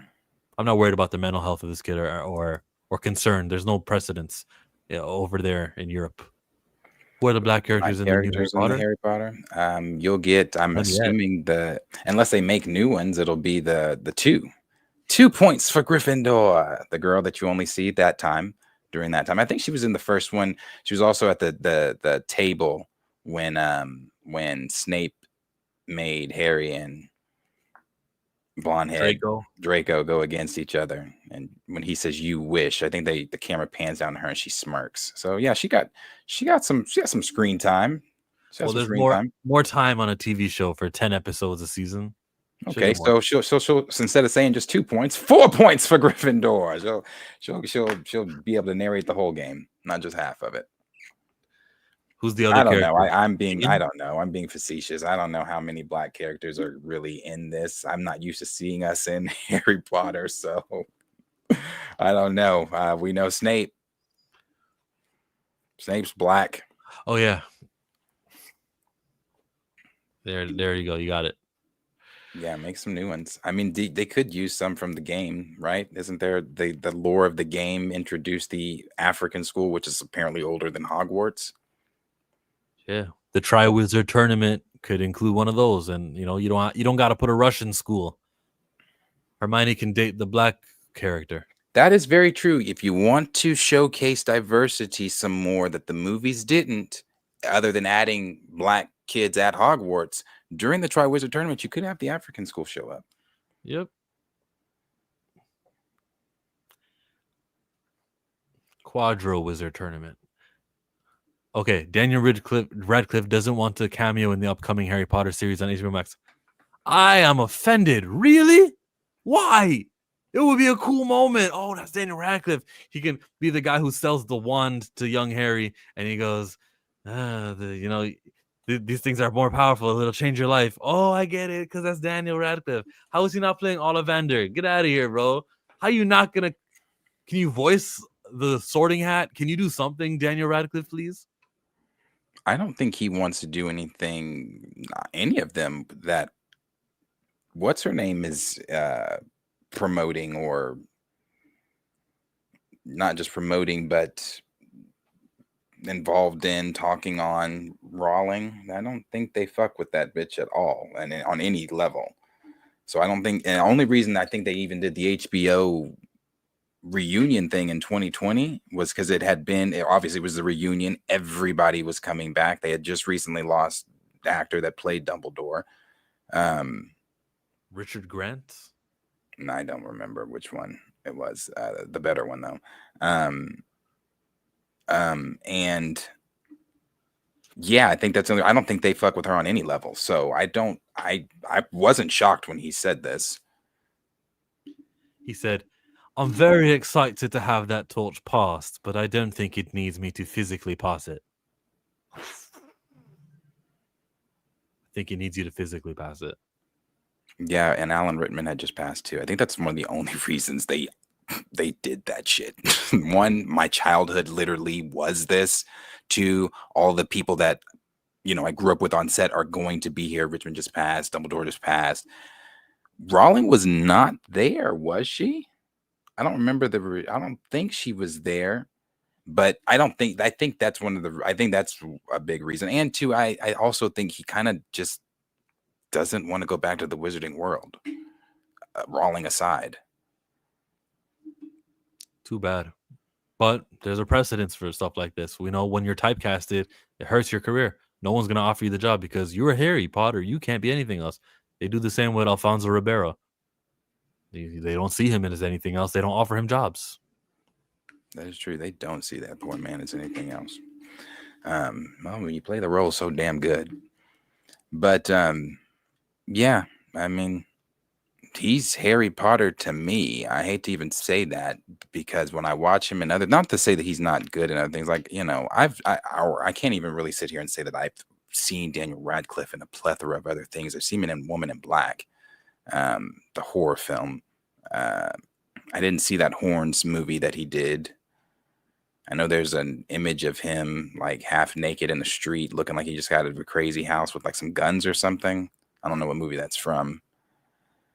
So I'm not up to date on Radcliffe's resume outside of Harry Potter. Yeah. Because they're not offering him anything. They're offering him shit. He's got to do independent horror films like The Woman in Black. Could you see him? Was it independent? No, it was a Blumhouse, I believe. Distributed by CBS Films, Alliance Communications, SF Production, Exclusive Media Group. I never heard these places.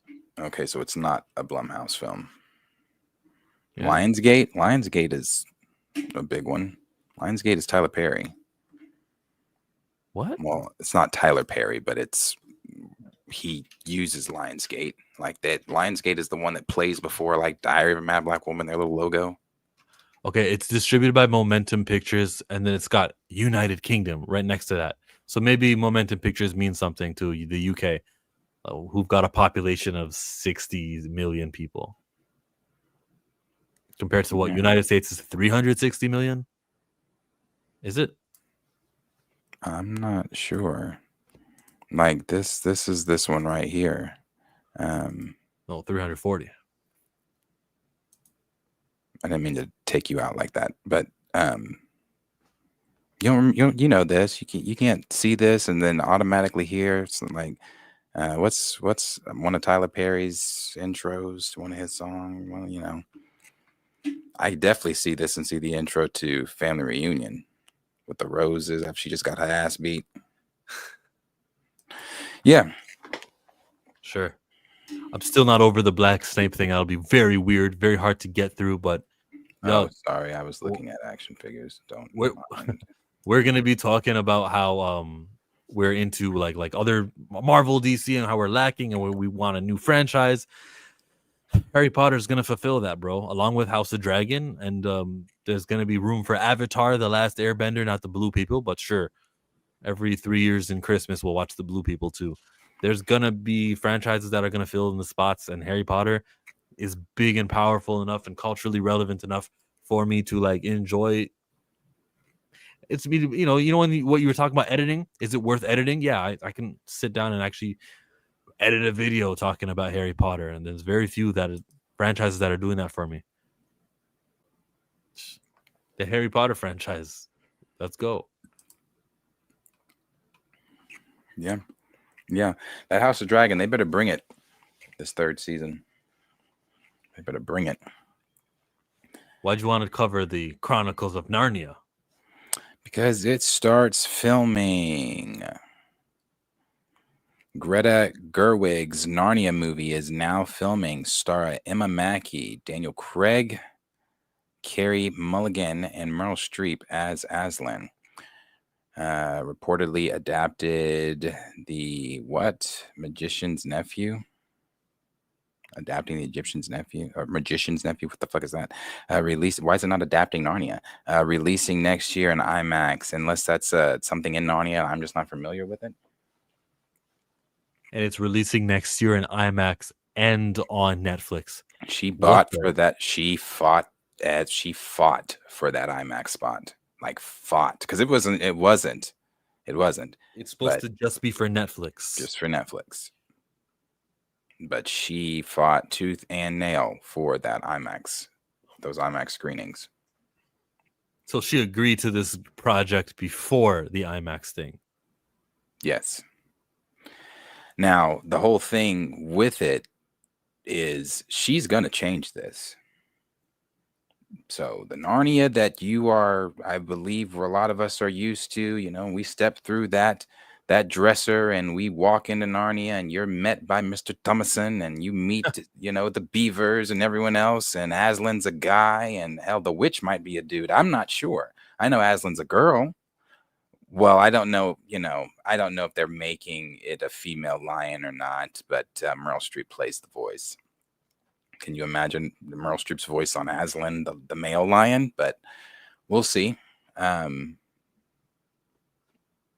We'll see. I watched a couple of these and I didn't finish them all. I know it's a big franchise. I know people love it, and I was not really into it. I was weirded out how they called Santa Claus Father Christmas instead of Santa Claus. It's a different place, though. It's not here. The first Narnia, I stumbled upon it when I don't remember. I might have been in middle school. What year did this come out? What was this? 2006? I don't know. I think I was in middle school when this one came out. And I saw it on, I think, Stars. I was at home. I think I was watching it on Stars, and I was like, "Oh, what the? This is." Oh my gosh! Yeah, this was. I think that final battle between Aslan's army and the White Witch's army, when those eagles start dropping them rocks on those running fucking cheetahs and shit, I was like, "Oh my, this is peak shit. This is so good." Like that, the whole movie, though. I love the movie. I like them. I like Prince Caspian. That one's a good one. How many others? There's 3. I think there's 3. So yeah, they're not, the last 2 aren't as good as that first one, but they're good. The Lion, the Witch, and the Wardrobe. Shout out to this franchise. But again, with franchises and why we always say recasting T'Challa is important, they're rebooting and they're going to give you the same characters with just new actors playing them, and they're rebooting the reboot. We are not getting their kids in the Chronicles of Narnia sequel or reboot. We're getting the actual characters themselves. Oh, and then NYC said Magician's Nephew is book 1 of Narnia, the prequel to The Lion, Witch, and Wardrobe. Okay, so this is before, they're adapting. So so this is before the kids. Yeah, I thought the first book was Lion, Witch, and Wardrobe. He said there's 7. He's read them all. So this is before the kids. Okay, well then I still have a problem with Aslan being a girl, but I don't, because I'm assuming, he didn't sex change over to when the kids came, right? It's always been a guy. So I don't know exactly what they're doing with Aslan, but if this is before, you have my attention, because I don't know this story. Oh, something fresh. Nice. Yeah, I don't know this story. So I'd be interested. Are you more interested in this or more interested in a Fantastic Four sequel?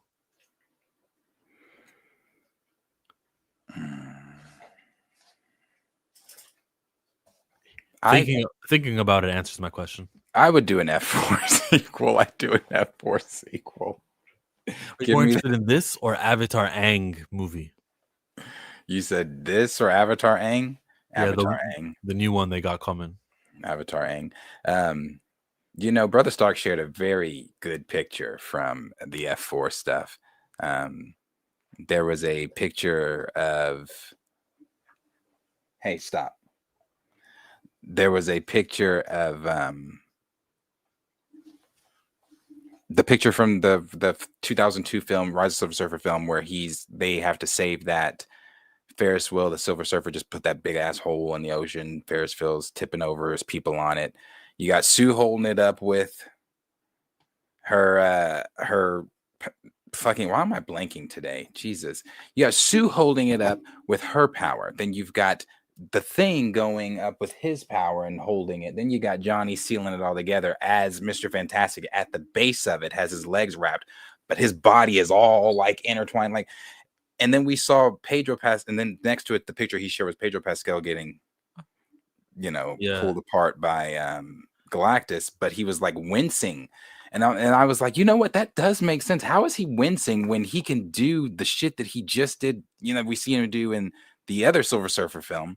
And even more so, somebody shared a comic picture of him like wrapped around Galactus and like wrapped around his hand and shit. And I'm like, where the fuck was that shit? Nah, see, he's selling for the kid. The kid needs to be saved. So, oh yeah, you got me, Galactus. It's hurting. And Galactus is satisfied. Yeah, I'm stretching you apart.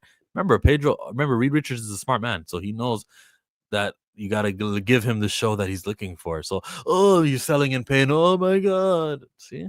Reed Richards. No. He's more stretchy than you think. Yeah, he said he was being forced to be stressed by Galactus. It wasn't willing. I mean, but okay. So then, if we're using that logic, if I have Mr. Fantastic powers and I'm realizing, hey, he's stretching me apart, am I not just going to willingly let him stretch me apart then? Right? I have the will to do that. I'm going to willingly let you stretch me apart so it doesn't hurt. Right? I don't know. I just think they should have utilized his powers better. That's my only gripe. Well, one of my only gripes with F4. What's my gripe? It's a stupid one. You remember them not being in that our universe? Yeah, it's not a good one. Literally no multiversal consequences. Nothing related to the universe that we all been watching for 36 movies. That was my problem. Narnia. Yay. It's coming. So let's go to what Daniel Rickman had to say about the Fantastic Four. Daniel RPK. So let's read Luis Fernando first. Fantastic Four beats Shang-Chi's entire 224 run at the domestic box office, but crashes after grossing 15.5 million on biggest third 3-day weekend for the Fantastic Four films. But again, a harsh minus 60% drop from last weekend. Superman was 24.9 million, a minus 57% drop. Homecomings, 22 million, which was a 50% drop. Thor 4 got 22 million, which is a 51% drop. Far From Home was a 21 million, and they made a minus 53% drop. None of these are in the 60s. Hit by a minus 525 theater loss, including IMAX on Friday, and Friendly Fire from Freakier Friday. He must mean that's a Disney movie, I think. Is Freaky Friday a Disney movie? It is, yeah. Mhm. It is.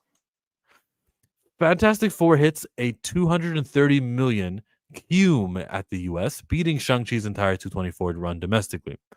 With legs much weaker than expected, now eyeing a 260 to 265 million run in the US. A minus cinema score though. So that's cool. What does he know? These guys and their box office numbers and all that.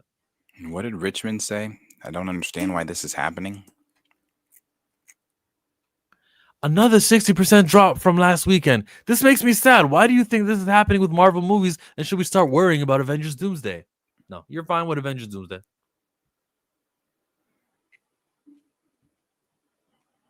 What's fine? $1 billion? $1.5 billion.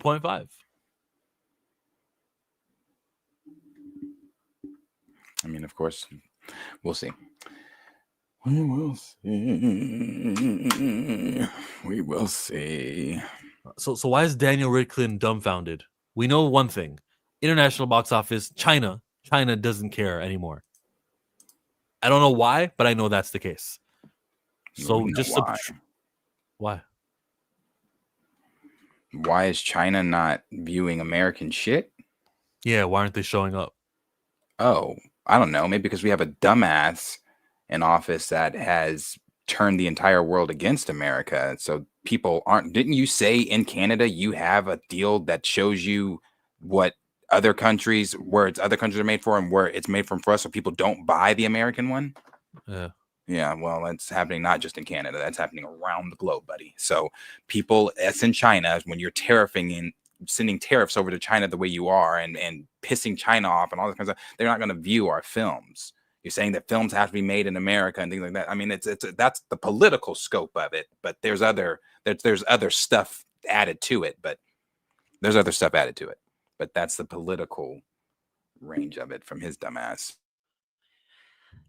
If I want to see it enough, yeah, I'm mad at these Americans, but damn, Iron Man, Captain America, Thor were in the trailer for the new Doomsday movie. I gotta see it. Like you can make me want to go see it. Some people will still have their convictions and respect to that, but also there's other people who will go, whoa, they're doing everything I want, so I've got to see it. And Fantastic Four didn't have that. Yes, we're aware that tariffs don't take effect until then. It's the simple fact that the conversation and the threats have still been happening. You've still made the threats. You've still you've still put them in. Now, I could go on and on about his dumbass. I'm not going to. That's not what we do. But yeah, it's still there, though. If you're threatening me with them and you're still putting them in place, I don't give a fuck if it goes in next year. You've threatened me with it. You've put it in place. It goes into effect. So fuck you. I'm going to hit you where it hurts, too. Okay. So yeah, the international box office isn't showing up the way that it used to because enough people abroad are saying, "I'll wait till streaming" or some of the other stuff that they say that they're telling themselves, "I don't want to pay for American goods." That's where we are. So 60% drop from last weekend. What did they advertise in Fantastic Four? Can we blame that? Can we blame the trailers? Can we blame a Fantastic Four villain who's not really the true villain nor in Rad? Like, can we how much does female Silver Surfer get blamed for this?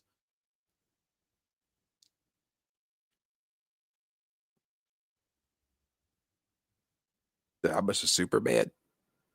Female Silver Surfer.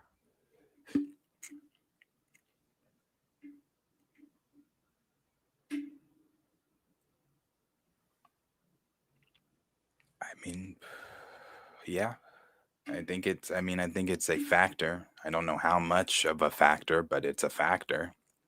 Yeah, they're all compounding factors. Even if I talk about the past movies before this, we're kind of like, damn, it's been a hard 4 years of Marvel with some gems in there, but Marvel really just the brand sucks.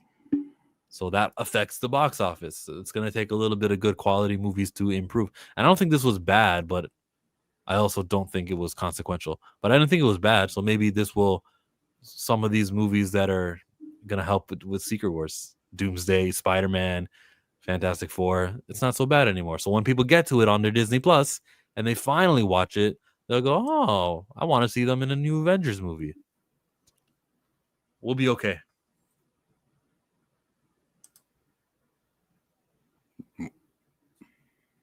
Mm.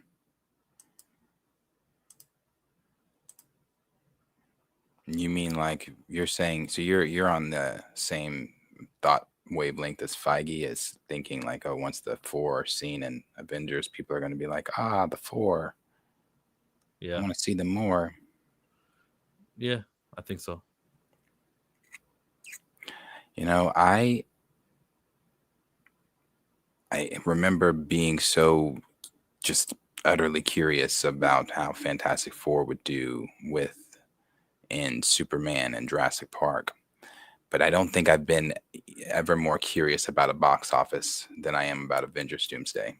And I typically don't give a shit about box offices. I'm not that guy. I'm not that guy that's like, ah, the box office, the box office. Now we talk about the box office here, obviously, but I'm not the guy that's like running box office numbers.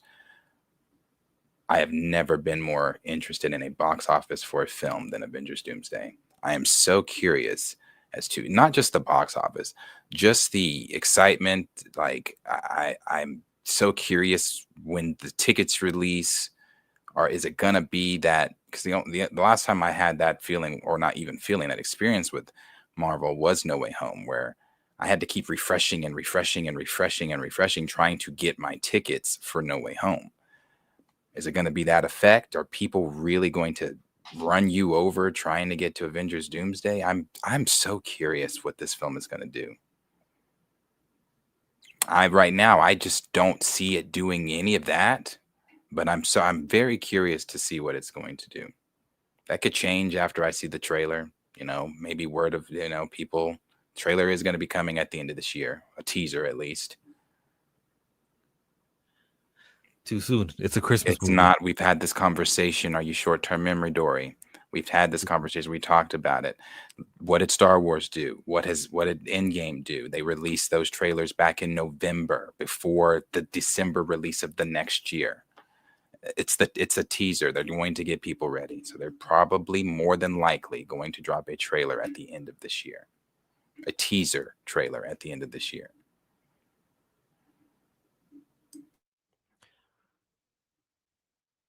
It'll be too soon. Please But someone go to the morning report and pull up where we had this conversation where no, yeah. The Star shows Wars that- Force Awakens trailer happened a year before the movie. You're right. That did happen. And my opinion is that it is too soon to get that people. wasn't your opinion then, though. So what has changed? No, my opinion that it is too soon to tease a movie that is a year out that's my opinion right now. That's my opinion. Then what did I say? I said is that, oh, that's a new precedence. And then I saw that it was a year before, right? You got it. You got it. My opinion right now, today, talking to you, is Okay. that it'd be too That soon. wasn't what you said, but neither here nor there. I don't think it's too soon. I think you give a teaser like they typically do. You give a teaser. You get your teaser out there. You get people talking about the film, especially in the climate that Marvel's in. I don't know when you would want them to release it. Whether it be January, February, March. Film comes out in what is that? When does that come out in 2026? Is that a Christmas release, December? Yeah, that's gonna be a crazy Christmas release. So you would have them release it what, March? In March, you're going to get probably an official first trailer. You tease them in November, boom, boom, boom. I'm sure have RDJ's voice over some shit, getting people all hype, blah, blah, blah. Spider-Man, hey, everyone. I'm sure it's going to be all types of hype shit like that. Teaser, teaser, teaser. Then you get your official trailer sometime in March, April.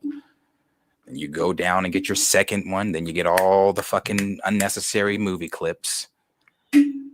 I think when Spider-Man Brand New Day is in the movie theaters, one of the trailers that plays before that is going to be for Avengers Doomsday. And that's a July release. Spider-Man is.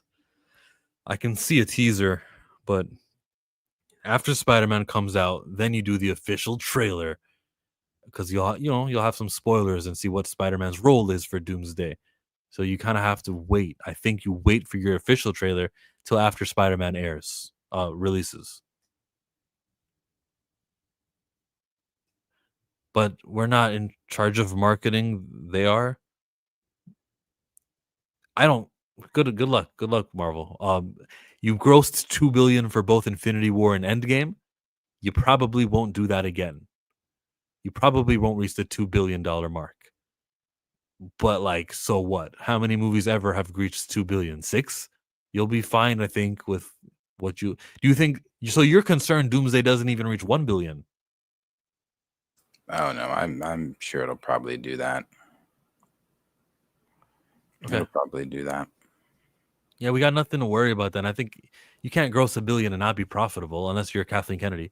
I think you'll be fine. I think they'll be fine.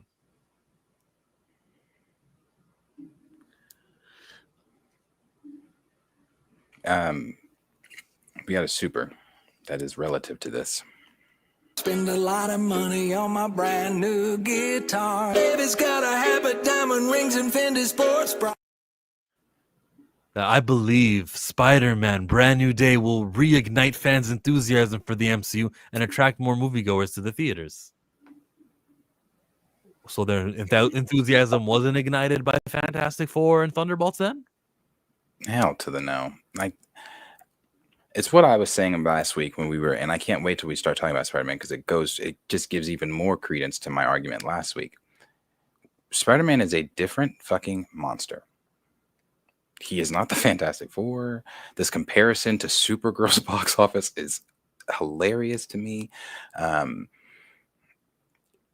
It's different. The marketing is different. I think, I can't stand Sony as a company with the way they've handled Spider-Man. Let me put it that way. I can't stand the way Sony as a company has handled Spider-Man. It's not that I can't stand them as a company, the way they've handled Spider-Man. But when it comes to Spider-Man within the MCU and their marketing, they do a very, very, very good job. They do a good job. Like allowing Tom to put out that minute 30 clip that they just put out. That hyped me the fuck up. I was already hyped. I was hyped with the shit from last week. I was hyped when he ran out of the little fucking door and revealed the suit. I've been hyped with the rumors before we even saw him in the suit. It's Spider-Man. We're dealing with a different monster.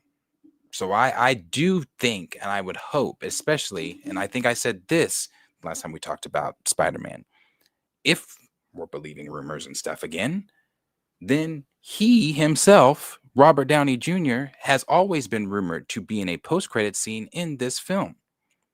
And if he's in a post-credit scene in this film and he is Dr. Doom, then absolutely that is going to ignite enthusiasm for Avengers Doomsday. I'm one that's not even like NYC said, he's more interested in the X-Men. That's where I am right now. I'm like Avengers Doomsday, I'm hyped for, but I'm be honest with you, I've said this too. I am way more hyped for Brand New Day than I am Doomsday. But who's to say after I see Brand New Day in that post-credit scene, someone who's not really that hyped for Avengers Doomsday, which is crazy. I'm ready to see it, but it's not. I'm like it's crazy. I'm not in that space yet. So maybe after Avengers or after Brand New Day, when we see that post-credit scene, bro, if he shows up and it's gonna hype people up. But Spider-Man is definitely doing that alone. Yeah, I think it's dismissing the enthusiasm that the Fantastic Four and like some of that like trust in Marvel. Use the word enthusiasm, but I'll use trust in Marvel or faith in Marvel. Thunderbolts and Fantastic Four were allegedly these great movies. It's just that the fans didn't show up, but they were good. Like all that means nothing compared to what Spider-Man is gonna do.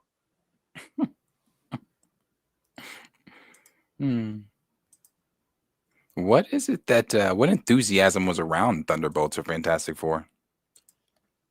Did I The miss fans that liking it. enthusiasm? Yeah, it was well liked. It was like cheered. It was this is good. This is cinema. Marvel's back, baby. That stuff came for this movie, and even for Fantastic Four. Both times I recall, these are good movies. This is great.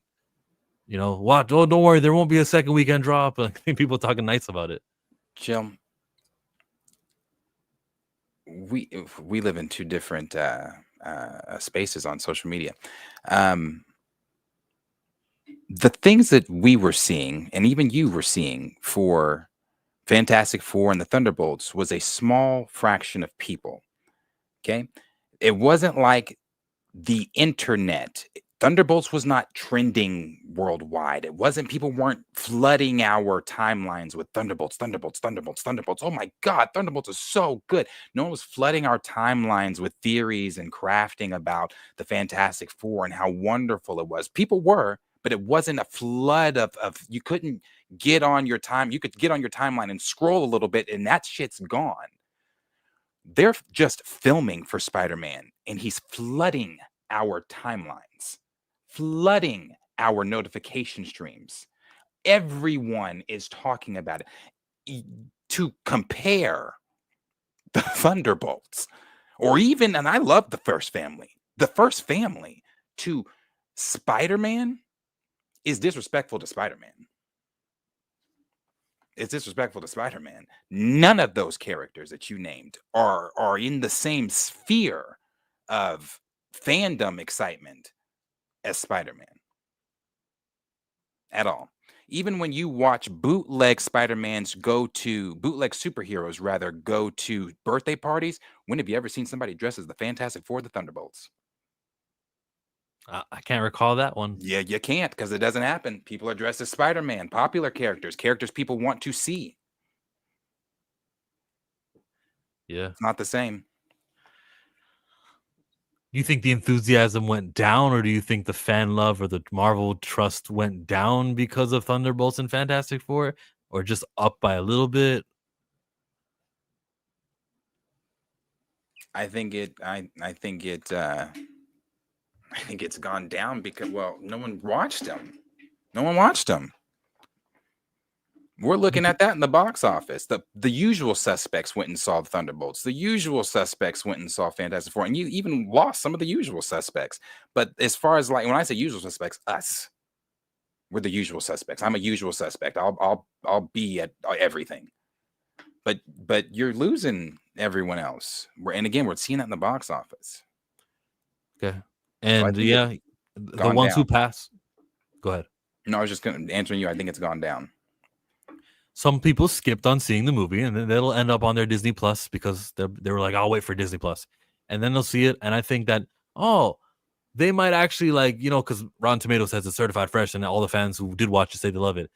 I think overall people will say, okay, Marvel got it together, because that's 2 back-to-back movies that I seen on them from Disney Plus that I didn't go to the movie theaters for.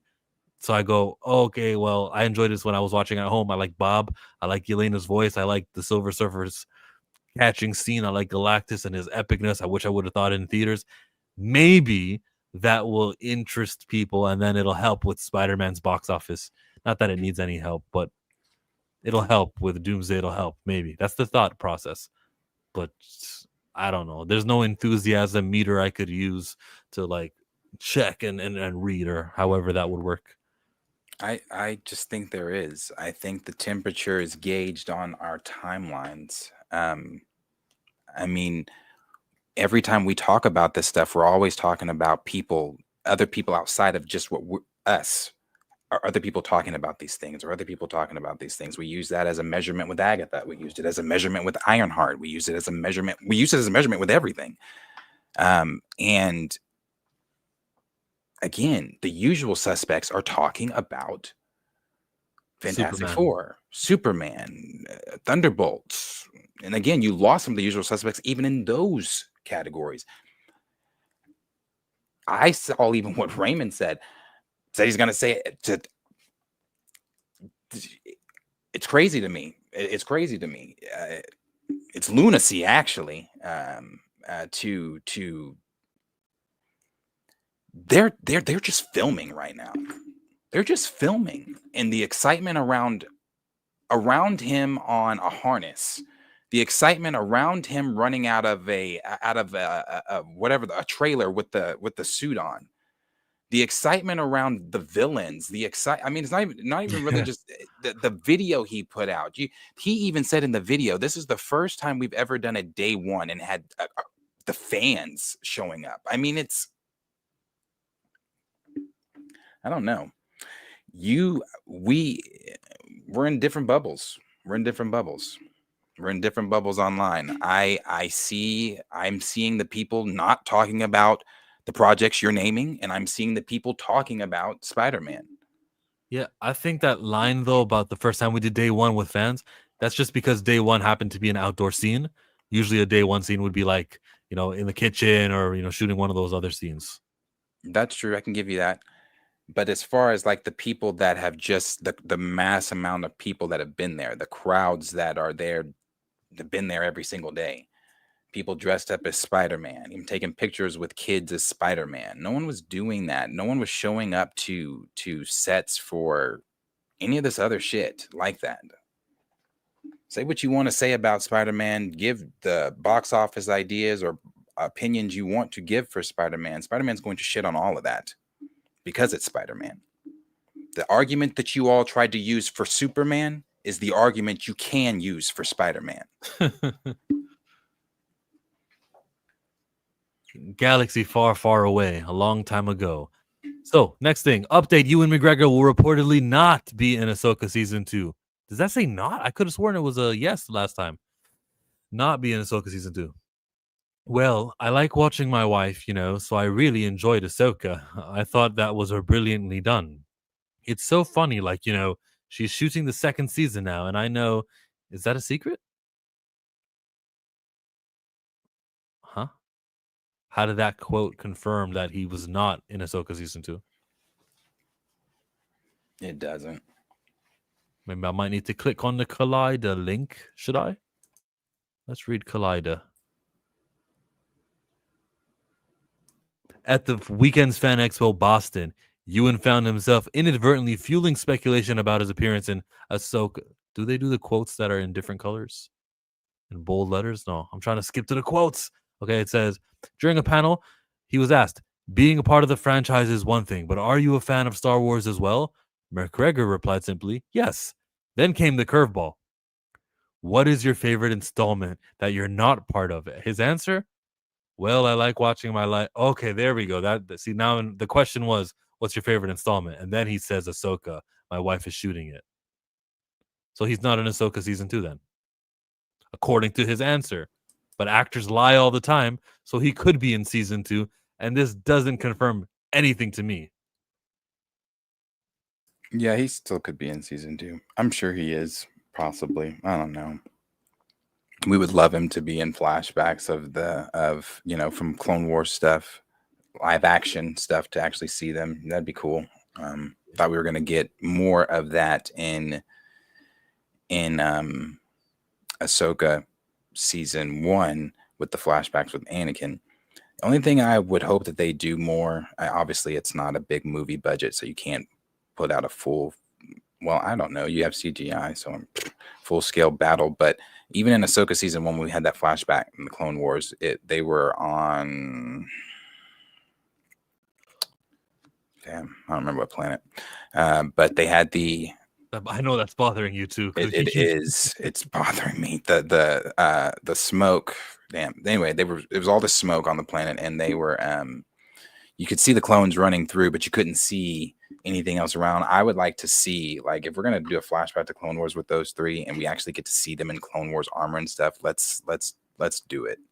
Like, let's really do that shit. But I think that would be the most, would be flashbacks, or if they actually are going to wherever the son, or the son's dead, daughter's an owl, father's dead, or presumably Anakin now. If he is going to somewhere where Abeloth is, it could be some weird Force stuff, and Obi-Wan could show up that way as well. Yeah. The next quote says, McGregor followed with a slice of life anecdote. Well, she is anyway. And so I just finished doing a play. So I'm home with our son, who's 4, and I take him to school and everything. And then I'm, bumbling around the house, and I'd fetch a FaceTime. I forget that she's going to be green, She pops up. I'm like, oh my God. Oh yes. Often she's in her trailer without all the head stuff on, but she's just green, She's a very beautiful green lady. So I love that.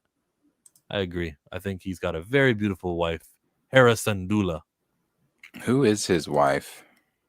This woman on screen on the left. Oh, Mary Elizabeth Winstead. That sounds right. I was telling Marcus years back, like they always do wide shots with her walking, and they show her backside during these scenes more than like it's not a coincidence. It's like they're doing it on purpose. Like she'll walk into a room and they'll show that, and I think, and I was wondering how appropriate that was. Do you have an opinion on that? Or are you just like, whatever, it's just a scene? But I think they did it intentionally because she has cheeks, and they were like, yo, people like seeing this. Maybe. I'm not paid attention to her in that way. I just rewatched a few episodes of this show this past weekend while I was editing videos, and not related to that. One thing I do hope that I said this before they fix in season 2 is those lightsaber battles. How we've declined and the speed of battles from movie to show to movie is crazy. Her and Maruk's fight is so slow. Maruk? The Inquisitor. It is so slow. I'm just like, oh man, they've got to do better. They got to fix this. Because this, honestly, that's why I said I watched a few episodes, because I turned it off. I was like, it's so slow. Now that opening, the series opening where Balin and Shin land on that ship, they let them in that ship, and it's the rebel ship, and she's taken out. But that opening's great, and he uses the Force like, you got one thing right, Captain. We are no Jedi, and stabs the lightsaber through him. And his hallway scene, great. It's the saber to saber combat that is just so slow. Speaking of slow, there, I skipped. Okay, let's go. This, yeah, it's lacking. I know. It's just so. Why is Rosario doing this? Why don't you get someone else to wear the makeup? I don't know, and I can't put my finger on. Is it her or is it the core? Like what has made Star Wars saber fights so much slower than Episode 3, Episode 1, Episode 2? I mean, I get Episodes 4, 5, and 6, and even Episode 5, Fight with Vader's, is better than this. So we got to get Star Wars Theory Boy Nick Gellard into this. Like that right there, bro. How slow that was.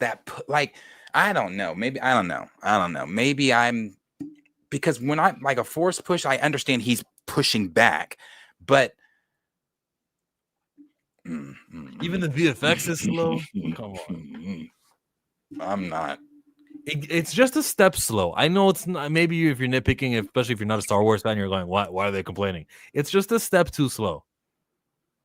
Man, I'm complaining with that Force too. Like, we need to be emphasizing like the Force, because like, you think about it. I know Grievous doesn't have the Force, and Maruk, I'm assuming, might, even though he's not a real person. I don't know. But when Obi-Wan Force pushes Grievous flies, hits a wall, lands, boom. I mean, but that's not the only time you see that in Star Wars. Like when Tyrannus, Count Dooku, grabs Obi-Wan in Episode 3, Force chokes him in the air, and then throws him against the fucking side deal. Like, what are we doing? Like, how did we digress? How is everything a lot worse than? I don't know, bro. So they better bring it with some of that action stuff, because I already know we're going to be on some planet trying to fix a ship for 3 episodes. So with it, better come some action. The episode 3 fight was epic from beginning to end. The intensity between Obi-Wan and Anakin was a sight to behold. Revenge of the Sith episode 3, not Ahsoka episode 3. So I was going to ask you Oh no, go ahead. what episodes were you rewatching? Ahsoka season, that one. What episode is that? That's episode 1, ain't it? Maybe 2? Yeah, episode 2. And wherever I stopped, I stopped at the episode where Hera's warning them that it could be Thrawn, and she's asking that one senator, where were you during the war? What side did blah blah blah, all that kind of stuff. So I stopped there. But Ewan McGregor, even at whatever he just confirmed, that whatever place he was doing that interview with Collider, he also said later in that interview that because he got asked about, he always gets asked about the fight with Ray Stevens from episode 1. He even said we had to slow that fight down because we were going so fast. So what we see on screen is slowed, and that fight is extremely fast, and it's slowed down. So there is no excuse for what the fuck we are watching in 2025 from 1999 with a lightsaber battle. It's crazy. I just saw Ray Park meeting with Star Wars Theory at one of those conventions. It might have been Boston too. Mike, a notorious prequel hater. That's because you're used to the dancing that you and Hayden were doing in Sith. Not everything has to be ultra extremely kinetic. No. Everything needed to be that way, Mike. Well, first of all, if we're going to really compare it to something like that, Star Wars gets its inspiration from old Western films and really from those old samurai films. That's where lightsaber battles come from. So when you're watching old samurai films, it's not obviously fast like a lightsaber, but it's poetic like a dance. So every lightsaber battle is poetic like a dance. It is a dance. That's right. But it's supposed to be sped up more. Right. We are not in 1999. I know again, I didn't know you were a prequel hater, but yeah, go listen to George talk about Star Wars. It's stop fucking moving. It's supposed to be a dance. I hope you're talking to an animal and not a person. I'll be right back. Who else is here? We'll be right back. Or the raid guys, they need Park back. Nick or Ewan Wu Ping's team. The episode 35 was epic, hopefully. RIP to Ray Stevenson. That's the actor who plays Balin Skull. Hopefully we get some more awesomeness from the Balin Skull character. Gotta be a different choreographer. I guess we're all in agreement there. But Star Wars is going to live on and they'll be fine. There was another Star Wars story that we were supposed to cover. Just a reminder that Kathleen Kennedy has until the end of the year to leave and not work there anymore. The next Star Wars story to tell is this one here. Hayden Christensen wants to return as Anakin Skywalker after Ahsoka season 2. And hey, listen, bro, if Disney, if maybe he was typecast just like Alfonso Ribeiro, maybe he hasn't been getting all the roles he deserves to be getting and a chance to stretch his acting. But if Disney was blackballing him and telling other studios, hey, listen, don't hire him for anything. We want to be able to negotiate him something reasonable. It worked because now he's willing to come back. 100%. I'd love to. Yes, if the power that be decide that's something they want to see, I would be there in a heartbeat. Shit, play hardball, bro. You can't be that willing. So business-wise and career-wise, you need to be acting like, I'd entertain it. I definitely have to hear that meeting. That's the way you say it. But he was way too enthusiastic. He's low. Yeah, he's doing these conventions. He's doing these other ways of getting money because Hollywood isn't getting him money, but fans are paying. I'm worried for Hayden Christensen. That's probably not the take you had, but that's the take I have here. No, he said he wants to come back. He said he wants to do Vader stuff. I'd be fine with that. Yeah, I would like to see some prime Vader stuff right after 3, hunting down some Jedi. I would love that. I'm not a hater. I'm a prequel loather. Uh-oh. Looks like they were trying to make Darius Cameron more prequelish. Yeah, he owned you. I don't think you can recover from that one, bro. Johnny said, "I would love a Vader movie that's close to the Vader comics." I haven't read the Vader comics. Yeah, The Vader comics are dark. The Dark Horse Vader comics are some great shit. Some great shit. how old's Hayden Christensen now? Somewhere in his 40s, yeah. Mm-hmm. Probably like 40. I don't know, 42, 44. Yeah, he could be a clone of Darth 44. Vader. Darth Vader said, "I'm gonna clone myself before I say goodbye," and then they clone him, and yeah, he could be that. I would not watch, but they could enjoy that. Maybe there's an audience for that. I don't like doing unoriginal things to the original characters. There is a timeline in Star Wars, as I've said many times. This is not Marvel. There is no multiverse. There is no. Yes, there are clones. People have been cloned and many things like that, but Vader's not one of them, and I would not want his timeline story altered or touched any more than it already has been. Okay. Let's jump over to Divinity Seeker, our favorite leaker. FYI, the main villain for Spider-Man Brand New Day will not be revealed in the marketing or any trailer for the entirety of the marketing run.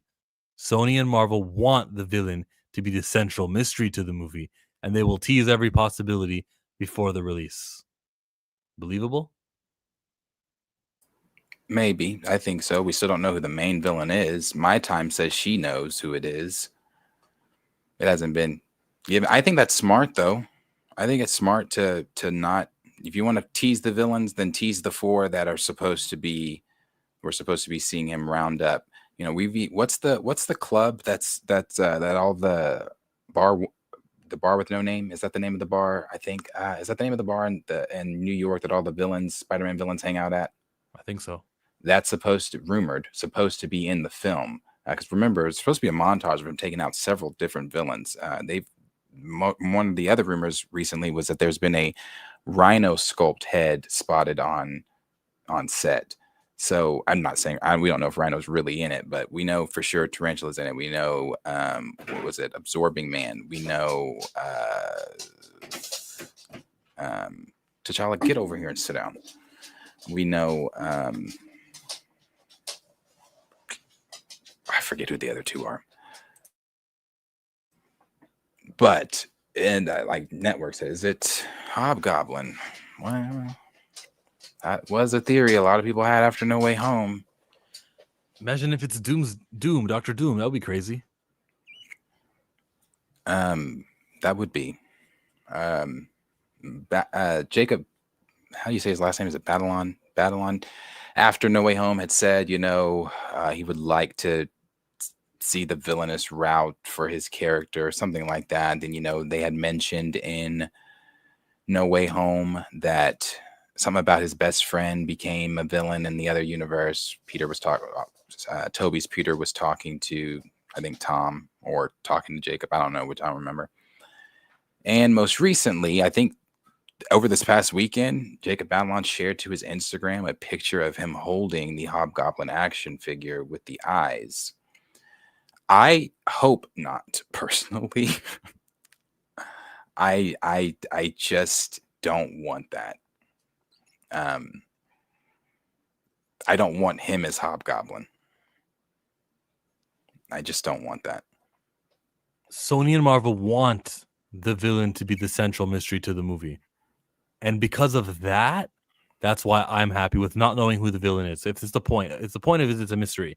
I know that the Batman had the Riddler mystery in that 3-hour movie, but it didn't matter that we knew going into it Batman's facing against the Riddler, because that wasn't the hook, right? The riddles were the hook. The riddles were what made us interested. So we could know that he was facing him, and it kind of got us interested.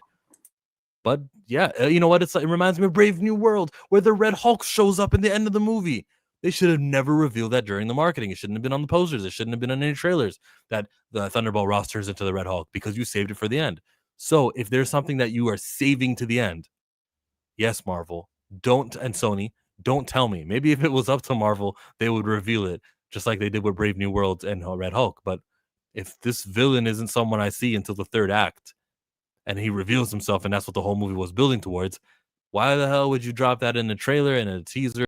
And yeah, keep doing all of these misdirects. You said that right now. You said there was a montage of Spider-Man beating up villains.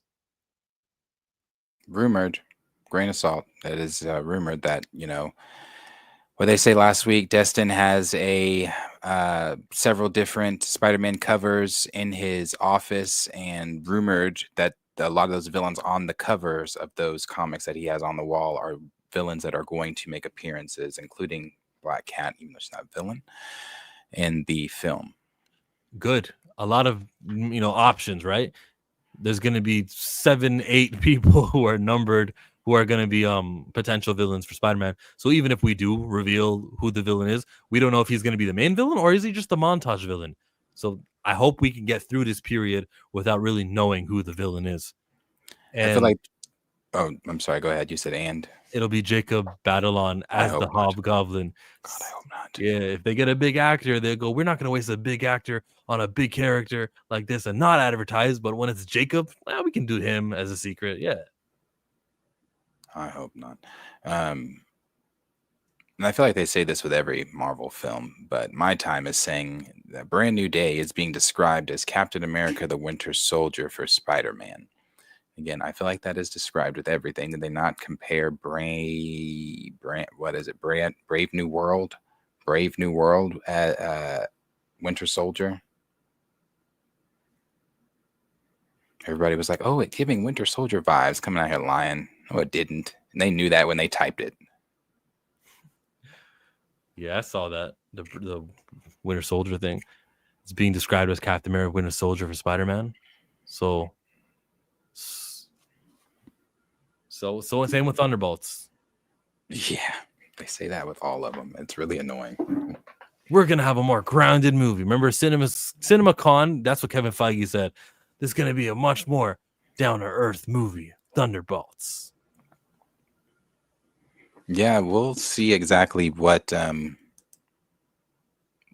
who the villain is going to be in Spider-Man, but I do hope the same. I hope they do keep it a secret, or can keep it a secret the entire time, if that is something they're trying to do. That's another one of them. Scorpion is another villain. Michael Mando posted pictures of himself online this weekend in the makeup. Well, in makeup, like as he's looked like he had probably been in a fight with Spider-Man, beaten up and things like that. But he also shared the picture to the left there. My left, this one, yes. Shared the last one, the other picture last week, shared this one this week, and both pictures are of the symbiote going on Scorpion. And we know that the symbiote piece that was left in No Way Home is going to play a role in this film and get to Peter at some point for Secret Wars.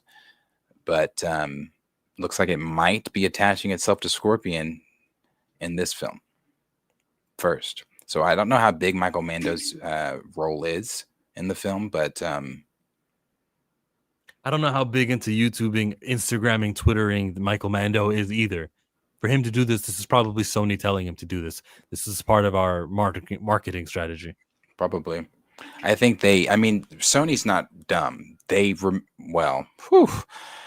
Sony's not dumb when it comes to, I guess, looking at the online success of Spider-Man and what people are saying about Spider-Man. I mean, they were smart enough to realize, hey, No Way Home is so big. What if we put it out for a second weekend? And it made buku monies then. So I think they know with Spider-Man over at the MCU, the marketing really hits because this fandom talks. This fandom is going to theorize. This fandom is going to da-da-da-da-da. So if you're telling Michael Mando, hey, go post this picture of Scorpion with the symbiote and then post a picture of yourself in makeup.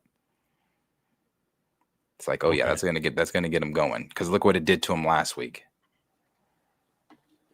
So possibly. Yeah, these are cool. It is cool. It is cool. Yeah, that's the other one too. D Stizzle said it. Tombstone, Tarantula, I think it was Absorbing Man and Scorpion. Yes, I heard Gwen Stacy could be Sadie Sink's character. That's what they're saying. Maybe so. Then, and they're also saying there are a lot more villains that just haven't been named yet for Spider-Man. I mean, if you look at the picture that is in Destin's trailer or his office or whatever, it's pretty big and it's got several different comic covers on it that I'm assuming that from what's been rumored, they're pulling inspiration from. So whoever those other villains are, I'm sure they're right in our faces just on that picture. Because the villains announced so far on that picture. Scorpion's in jail. You don't stay in jail forever. It's been a long time since Homecoming. Joel Carey is reportedly being eyed to play Peter Parker's best friend Harry Osborn in the MCU. Ooh, a white guy. Why'd you say, ooh, a white guy? In Friendly Neighborhood Spider-Man, they raised Oh. Yeah, he's black. Good show. But I like Joel. Yep. Stranger Things. I like him. Do I like him as Harry? I don't know. I mean, I'm just happy they didn't race swap. I'm sure he could be. I'm sure he'd be cool as Harry.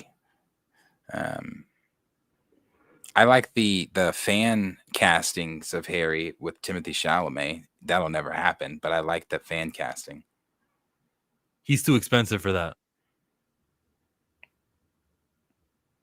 Back in the day, before Dune, maybe around that, he auditioned for Spider-Man. He just didn't get it. They probably audition for each other's roles every year. Yeah, he auditioned for it. He just didn't get it.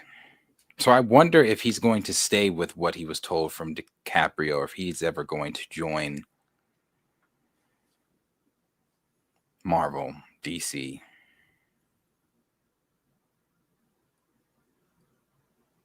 Don't know. But yeah, Joel Carey. I wouldn't be opposed to it. Like I said, I like him in Stranger Things. I think he'd be fine as Harry. He plays a cool guy in Stranger Things. Harry is normally more the cooler one out of the two. So boom. It could work. Okay. Hit me with this one. Why did you want to cover Luis Fernando's take on Wonder Woman and Spider-Man? I believe this is the one where they were comparing, saying that the box office for Supergirl could possibly outgross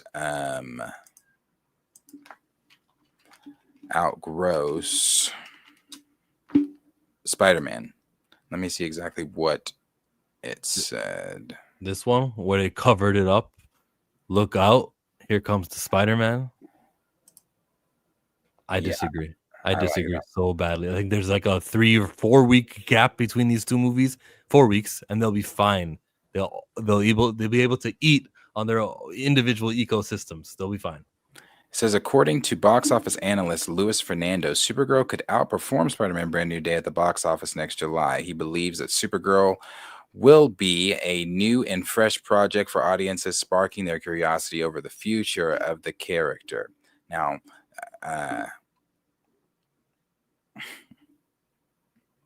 again, I don't know what happened. Did Spider-Man fall off because Marvel fell off? Is that the thought process? I maybe so. I don't know. But you know, I hate to always use this as an example, but it's a point because it proves their popularity to the popularity of the characters and things like that. Every time, you know, as a collector of figures, every time there's a new wave, there are always three characters that always are in three characters that are always in every single Marvel Legends wave. Spider-Man, Wolverine, Iron Man. every single time. And every single time, those sell out in every wave. Doesn't matter what the wave is, every time, gone.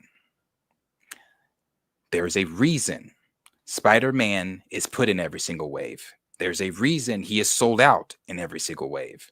And that's just one example of Spider-Man. I could use plenty of other examples of proving the point of who Spider-Man is. I don't understand why we're comparing Millie Alcott Supergirl to Spider-Man. Crazy world. Crazy world. It's Crazy crypto. world. It's really crypto. That's what they're for. They're really for crypto coming. Yeah, I don't see that at all. I see that making. Remember when I said, "Oh, Superman will make 300 million more than Fantastic Four"? I think Spider-Man will make 500 million more than Supergirl. Yeah, it's gonna. I've said, and I'm going to continue to say it. I don't think I'm wrong in saying this. Even in the, I don't think it's a film inflation or whatever. Because again, we're seeing films still make $1 billion. This is another one that's going to make $1 billion. Spider-Man's going to make $1 billion. Yeah, it's that July release. And then the other studios will look at what Brand New Day, what No Way Home did, and they'll say, "We can't put a movie after this. Let's chill." That okay, Spider-Man, Sony, you guys got your movie at that time period, so they'll get their space. They're fine. They're gonna do great. Mm-hmm. And no, I agree with this too. The movie prices being high. You know how much I spent on movies in July? Not just July. I just saw Weapons a few weeks, after Fantastic Four. Didn't go see Together because we were juggling money on going to see Weapons or going Together and everything else. We just spent all this damn money in the month of July. So I agree with this. I definitely agree. The economy sucks. Windows are small, prices are high, all that stuff. But people are going to show up to the movies they want to. I mean, like I said, Lilo and Stitch, billion. Was that the only billion? How many billions have we had? Just This year? Is that the only No. billion? This one this year? Maybe Minecraft, but I'd have to check that. Actually, I'm checking right now. Here, let's go to the domestic yearly. No, not domestic. I want internationally, worldwide. 2025. There's a movie called Nezatu that did it. Yeah, the Chinese movie. But they could be lying. That one. Yeah. And Minecraft is only 955. Jurassic Rebirth probably won't get there because they're at 800. No, they won't get there. Ooh, How to Train Your Dragon is really in 5th place. That I was going to mention that when I was just doing my little rant, but I knew it didn't make $1 million, but I knew it profited because that shit was great. People loved that. That was really good. Mission Impossible, that's a bad number. 595. I heard that wasn't good. I haven't seen any of the Mission Impossibles, but I heard that one wasn't the best. And Superman, which is still going, is at 578. And we know what to expect. Not Fantastic Four. I know I saw the report, but just seeing it is funny. Passing Thunderbolts and Brave New World. Yeah, good for them. See, they got that.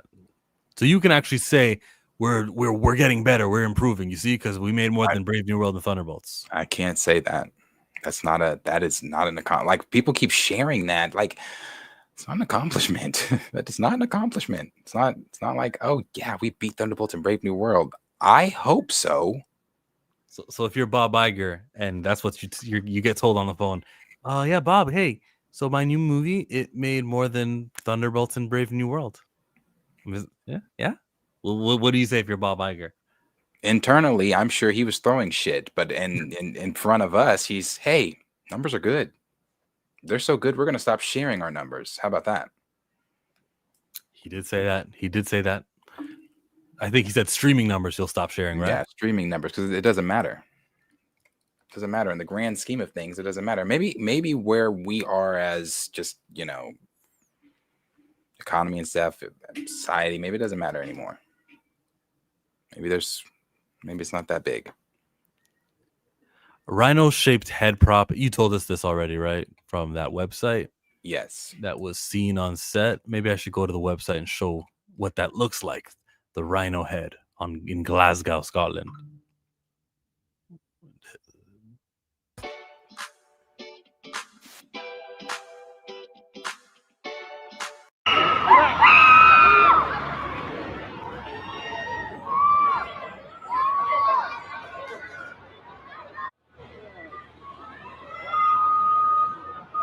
I don't know if we've actually seen a picture or image of it.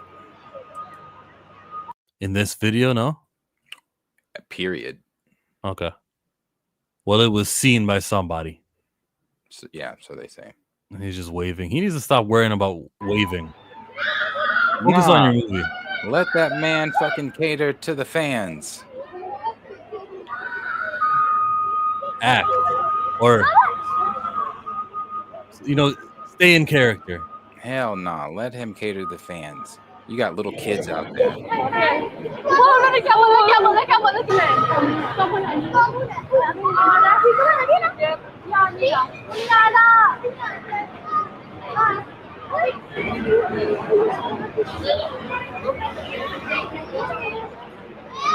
I think that when they're yelling at you and you wave at them, you're encouraging. See, when you yell at me, I wave. What he could do to please the kids is say, "Hey, I'll meet you guys. Just give me a couple hours when I'm done shooting. I'm gonna make sure to pass by you guys."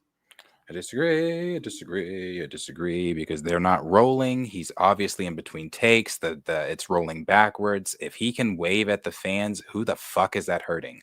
Obvious to who? Obvious to me and you? Yeah. Obviously, a kid though. A kid probably doesn't realize which parts are the shooting parts. But that's fine. It's a child, though. It's a child. I'm be honest with you. If I bring my child out and I know you're filming and you don't wave, I've said this many times, even in my own fandom. I love Stephen Curry, but I stood out there for 4 hours and I'm at the front of the line. Had he not acknowledged me, my fandom would have been weakened a little bit because it's like, why the fuck? That's one of the reasons that you do it for. Acknowledge. I'm saying acknowledge, but at a certain you're saying time. You're doing it like 4 hours down the road. 4 hours down the road, I might got shit to do, Spider-Man. You're standing on top of a rolling backwards. You're working. Wave. I mean, who the fuck are you hurting? Who are you hurting? You get tomatoes thrown at you as a celebrity because who are you hurting as a celebrity, as Superman, Spider-Man, whatever? I know what you're saying. Hey guys, I appreciate the love. I'm working right now though. Yeah. Could you give me 4 to 5 hours and I'll meet you all over there? That's fine, sure. And he does that even after. He's not pointing to them, telling them, "Hey, go meet me over there." He takes pictures with people after. But again, who is it hurting that the kid he's waving to the kid? It's not hurting anybody. It's not hurting the camera. It's not hurting this. It's not Sony. It's not saying, "Hey, Tom, tighten that shit the fuck up and stop waving that little bastard over there." Like, no, it's like, "Hey, Spider-Man, hey." Wave, do all that stuff, but there's a time. And in between shooting, in between records, I don't think it's the right time. I don't think that the kids get it, that, oh, he must not be shooting right now. That's why he's waving. I think that it'll affect your performance during the times you are shooting. Okay, well then you're not as professional an actor as we all think you are. Then Tom, if you're letting a little 4-year-old little boy over there distract you from doing your job, you're not good at your job. But if I can do something to discourage it, then it's my responsibility not to be so. That's crazy. That's crazy. I just watched a video of Meryl Streep filming for Devil Wears Prada 2, and in the middle of her take, she was getting fans like, "Oh my god, Meryl Streep!" She waved as Meryl, and then just the title of the title of the video was even watch how she went from waving to fans for 2.5 seconds, then right back into her character. Either you're an actress or you're not. If you can't handle the 4-year-old saying Spider-Man and you can't just get back into your comic book mode, then what are we doing? Are you an actor? That's what you get tomatoes thrown at your ass. Because I feel like what the fuck are we doing with you? The Meryl Streep situation is one where she's in control of the. I have to see it to see if it's the same thing, but a wild card of these kids yelling and wailing, and many of them it's unnecessarily starting something. It's unnecessarily riling them up and giving the wrong idea, and then they get to tell their friends, "Bro, this was the first week on set, right? What if every week has? Oh, Tom Holland waves at us, and Tom Holland every time we come up on set to one of these places, he's gonna engage with us like, damn, there's a place for these things, and you're creating an environment that maybe you, Tom Holland, can do it, but maybe some of your coworkers also, they're gonna get distracted. Maybe the extras are gonna start looking. Maybe there's so much more domino effects that Then can why come are from you on being. set then? I don't understand that, because clearly we have audition processes, we vet you, we do all this type of stuff. If you are letting it's same thing as a basketball coach, because I used to tell my kids this: the stuff you learn in basketball, sports, no matter what sport you play, it transcends into real life. I think that can transcend over into your work environment as well. If you are letting outside forces like your parents, my baby this, hey, listen to me, I'm the fucking coach, I'm in charge. If you're letting people, and as a director on set, I'm in charge. If you're letting people distract you from doing your fucking job, come sit on this goddamn bench. And you But we won't go know back that in in the the game. pros, the hecklers do affect the players, and they're the professionals. They've been doing it for years and years, sports wise. So it's same thing. It's just a different arena. You're on set. You're not in a jersey, but your jersey's your Spider-Man suit. Destin's not an actual coach, but he's your director. These are not actual hecklers, but they're around you watching. If you can't tighten up and do your job at a 4-year-old saying hello, and that's distracting you from flipping some fucking fake webs, then we got a bigger problem on our hands, Spider-Man. Okay, there are NBA players who've got big problems on their hand because they are so engaged with that heckler or with like sometimes I'll hear Shaq tell a story. Halle Berry was sitting courtside at my game and that was affecting the way I played. And like there are players who are affected by the There are some Riddlers. players that, like Westbrook, there are a lot of players that will let the fans heckle them and get them da da da. It But happens. those fans that are like you said, they're heckling them. They are heckling them. They are trying to get a rise. They want to get you to turn around so that it can be in favor of their team. Yeah, This J.R. Smith 4-year-old saying dapping. hello is not in there. There's nothing. There's no heckling. There's nothing I'm trying to get you to turn your attention away from. Yeah, you are. It's a wave. You're getting the attention of here, Spider-Man here, Spider. Oh yeah, I see you. So, of course, Tom is going to have the professionalism to understand I have a moment between this take to wave. So I'm going to wave. But when the cameras are rolling, it's not going to stop the 4-year-olds from saying, Tom, Tom, Tom. That's where he has to have the cognizance to say, hey, he should. we're filming. He I'm not should. going to wave. So he probably didn't. I hope So he where are has we that, going and I hope every with actor. this? I hope every actor has the professionalism of Meryl Streep and has the ability to on and off. And I'm going to say that if he's in between, like he's on a tank, right? He's reversing, or he was on a car reversing. If that scene that he's doing this at, and as they cheer and they're getting really loud and stuff, and he's like, yeah, gotta accommodate you, gotta make sure. If he's doing that so often, and then you just trained them to thinking if we get loud enough, we can get a reaction. That's dangerous, not If just for you him, were a for every. director, I wouldn't want, and I was an actor, I wouldn't want to be on your set. Your set would It be happens. depressing. It would be it would be no fun. There are fans there. This is like he said in the video, this is the day one, the first day one where we've got to have fans around. They get to have fans around. I'm going to acknowledge them. That's something Tom says he loves the most Acknowledge about them. being Yes. Spider-Man. Acknowledge them before. Oh my God, so many fans on No. set today. Wow, guys. Yeah, so we're just gonna shoot these things. Make sure that when we're done here, I'm gonna make sure that I say hi to everyone, get all my photos in. But let me just get back to work, guys. And we can have that relationship with our fans. Nothing wrong with that. It said not black, still not black. Talking about Kevin Feige. That I disagree. You're gonna hate. I'm sure you've seen it. I'm sure you probably said the same weirdo shit when watching it. But when he shared the little montage 1-minute clip of there, he's interacting with a lot of fans, waving to a lot of fans. But guess what? That didn't distract him from being able to do that little 1-minute clip, get it highly edited and produced and out. I'm Spider-Man not mad is at that. Gonna be out When he's interacting with those great. fans, when he's lifting that kid, I saw the same thing. That wasn't in the middle of we're reversing our car. Like I don't know how long of a break he had in that scene, picture in the little video where he's on the car and he's reversing, high waving. I don't know how soon he's got to go from scene to scene to scene. If he's got a half-hour break in between, or if he's done for the day and he wants to lift the kids up and meet them at the guardrail, absolutely, Tom Holland. I want that from you. I expect that from you. But if we're in the middle of shooting, like it looked like we were in the middle of, all right, take 2 now, just reverse the card and get it. I want you in action. I want you to think about what went wrong the first time that requires a take 2. Why are we reversing right now? But how do you know Tom's acting abilities and what he's able to handle and what he's not able to handle? I Maybe don't. exactly. So maybe you as an actor, you personally wouldn't be able to handle outside distractions. Maybe you can't. Maybe you're one of those people where everything has to be off for you to study or whatever. I'm not one of those people. I can study with background music, people in the room, all that type of stuff. And I can understand it completely. Maybe Tom's one of those people where I understand the subject. Right. I understand the assignment. That Maybe doesn't bother me though. Maybe Tom he's perfected it, or maybe Tom is 99% perfect. But one thing will get him off. And because of all the fan engagement and all this stuff that he's encouraging, that one time is going to happen next week when he's on set. He'll be distracted because they said something about Zendaya is hot. He'll be like, what the fuck? What? Like I don't know. I'm just making something up. Maybe that will get him. And he encouraged this fan interaction. The fan, you can yell at me and you'll get my response. That's dangerous. I'm glad everyone in chat is enjoying this. I tell you what. Do you care about like this? Some like, of your we're not insulting each other personally. No. Of course not. Some of your takes are just batshit crazy.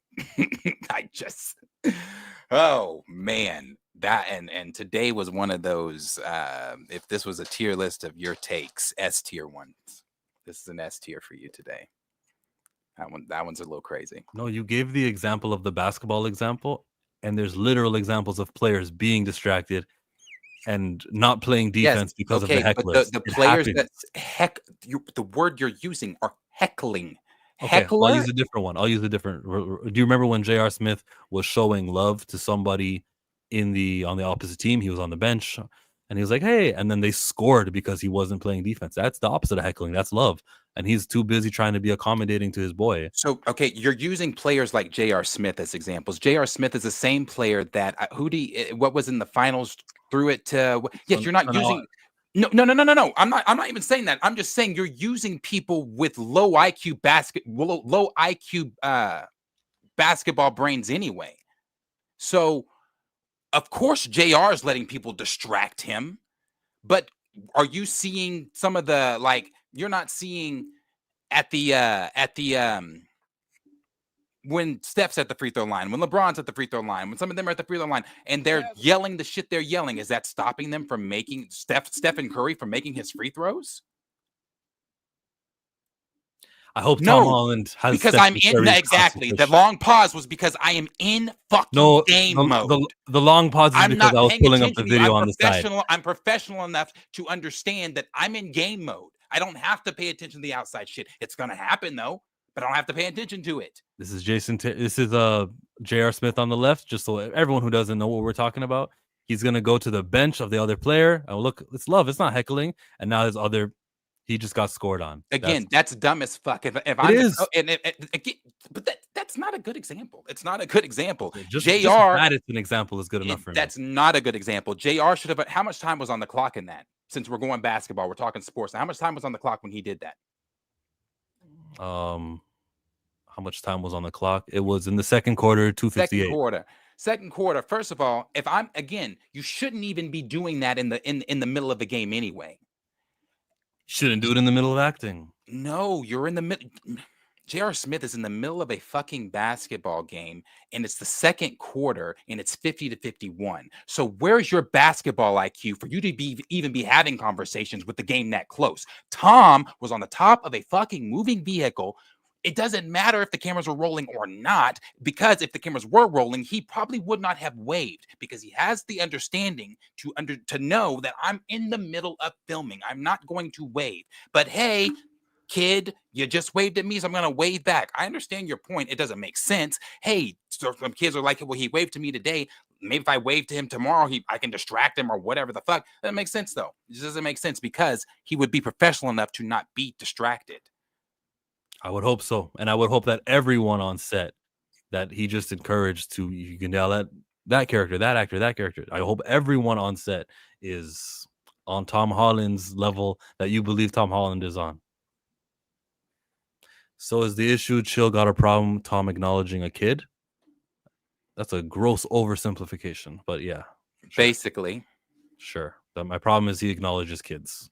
He has a problem that he acknowledged the kid on set instead of staying in character and saying to that child on set, hey, 4-year-old child, meet me 4 to 5 hours after I'm done filming and I'll make your day over there, instead of in this moment when you're excited and you're 4 Okay. and I can How does make it your keep day stretching to now. 4 hours? How does this stretch to 4 to 5 hours? You said 4 hours. You said when we're done filming about 4 hours. Originally, that's what you Okay, said. well, he'll go on. Let me. If I said that, my mistake. I don't remember saying that. No more 4 hours. You go to lunch. You'll find some time in between, and he's not obligated to. Never mind. I'm done with this one. I'm done. I'm good. You were about to say he's not obligated to speak to these children. I mean, he's not, but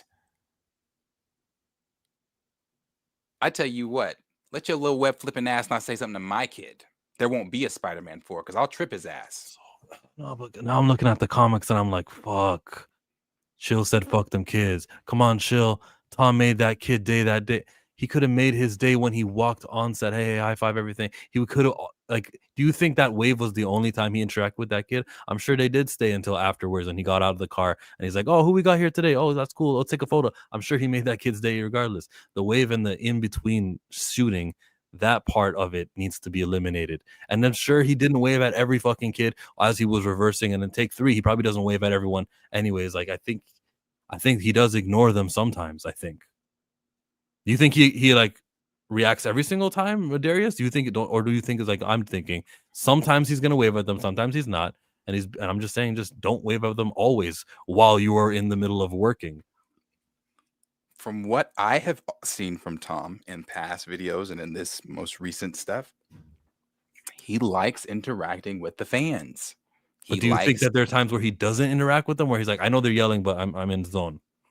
Like in the middle of filming? I mean, No, like it's not recording, it's not live, we're not recording it. We're probably gonna in a couple minutes. But do you think every single hi Tom, hey Spidey, do you think he gets everyone? No, he does ignore some. Yeah, you can say that. I'm sure he's human. He might. He That might. wasn't strong. I don't know if he will or not. I don't know. I've never seen it, so I can't say. I've only seen him being positive to fans and interacting in pictures and, kids up on my shoulder type shit. I've never seen him say, "Hey, fuck you, fucking kid. I'm fuck off. I'm fucking wasn't there right now." Why do we go to such an extreme? Like I'm saying, fuck the kids. Well, if you want to go back to the very conversation, you didn't actually say "fuck that kid," but you implied it. Well, I hope I can clarify that I'm not implying that we should say fuck the kids and that they're worthless. They're great to have fans there. It's great that they care enough. We are in a public street. That's a good example. It's a good example. If he'd have done to me what he did to her, oh, I would have been viral for a different reason. I would have cussed his black ass smooth the fuck out. I would say, motherfucker, he ain't that good as Captain Falcon anyway. I'd have cussed him smooth the fuck out. And when I waited for Raven Simone in the rain, if she wouldn't have spoken to us, she would have got cussed out. I don't bro, we're fans. There's a reason. Like, I'm not saying that they all have to speak to us. I'm not saying that. But what I'm saying is, you're in the position you're in, obviously, because of your hard work, dedication, things like that. But to sustain that, you have to have the fans to help you get there. So dedicate time to do the right thing with the fans. Yes. Some of them do that. But I'm saying, in the whim of you seeing a fan out in public, because that can happen, acknowledge them. Especially if they acknowledge you. Now, if people are leaving you alone, go about your business. You ain't got to go out there and be like, hey, I'm Anthony fucking Mackie. But if somebody comes up to you and be like, oh my God, are you Anthony Mackie? Can I? And you're, I don't do that. Nigga, you don't do what? That's crazy to me. I've heard pro wrestlers say we don't like it when they pull up to us at the airport. Like, if you want to see me at the entrance of the arena, that's cool. And you might get me to sign something, but there's places where I am the celebrity. There's places where I'm not the celebrity. So respect that. I'm sorry. They're human. I understand that. But at the end of the day, you don't get to take your celebrity off like it's a hat. When you go out, when Michael Jackson went outside, he was Michael Jackson. When he was in his house, yeah, with his family and stuff, they see him differently. But we saw him in his house as Michael Jackson, out of his house as Michael Jackson. You don't get to take off your celebrity and be like, oh, well, I'm just a normal person in the grocery store. No, sir. No, you're not. No, you're not. You're not a normal person grocery shopping. So fans are going to come up to you. People are going to try to speak to you. So I think you should just be nice and just be like, hey, let's take a picture. You want an autograph? I'll sign an autograph. Now, if it becomes a thing where it's like 1,000 people in the line, that's different. Hey, I have meet and greets for that. But if one fan comes up to you and tries to take a picture with you, I don't see any problem with that. Don't see a problem with it at all. I'm very different though when it comes to that. You see how acknowledging the one can encourage more fans? Oh, look, I thought that was Michael Jackson or someone lesser. Michael Jackson's a terrible example. I thought that was Anthony Mackie. Oh, look, he's taking a picture with them at the parking lot at the grocery store. Let me go next. Let me go next. Now you got a line. You just encourages more. Okay. But that's not even my point, though. I want to talk Tom Holland. That one I can't agree with. On a set, I can't agree with that. Yeah, on the set, as you're approaching, we're about to begin. Fucking shake every kid's hand, high five. Yeah, Spider-Man. Yeah. Now I'm working. If you want to do it at the beginning, if you want to do it at the end, you want to do it at lunch breaks, awesome. But in between the take that you were on top of the car and your harness there, just think about, okay, we're doing take 2. Let me do what I got to do. I know there's fans over there. I already said what's up to them, and I'll say what's up to them in a couple hours too. Not 5, but a couple hours I'll get them. And then if there's more fans later at the end of the day, I'm going to do the high five and the photo thing also. I think Tom Holland should have that principle, and every actor should have that. And we shouldn't create a you can scream at me, you greedy fans, get my attention just by asking for it.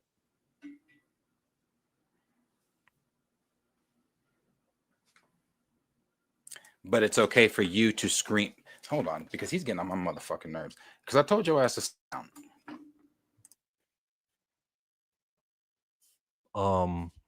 Fucking, Michael Jackson was filming Brazil. They don't care about us. He showed love to everyone.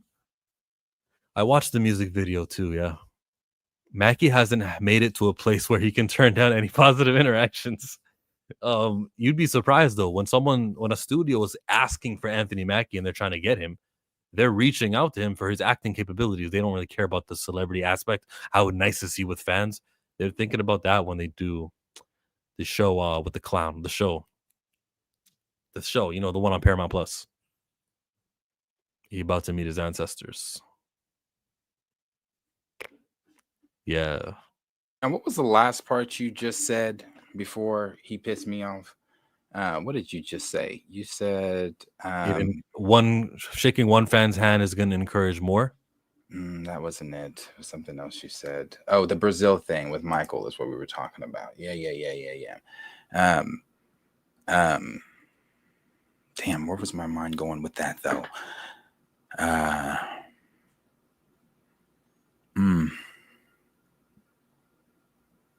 I don't remember. I don't remember. And it was good too. This stupid. Damn, I don't remember. It was good too. It always is. It always is. You're right. I don't remember. But it was a point. Here is a new teaser, they call it. Let's see. Alrighty. So how you feeling?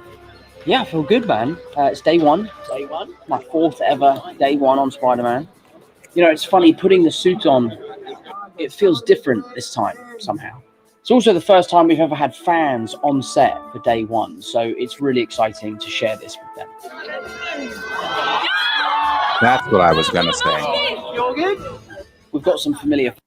You said it's not okay for fans to come up and be like, pictures and things like that. But it's okay for you on your way to stardom to beg for me as the fan to be there for you, to be at your events, to buy your CDs, to spread the word, to do all this, to give you the views, the likes, the subscriptions. It's okay then. But then when I see you in public and I'm like, oh my God, it's Anthony Mackie, then all of a sudden it's, woo, I don't do that.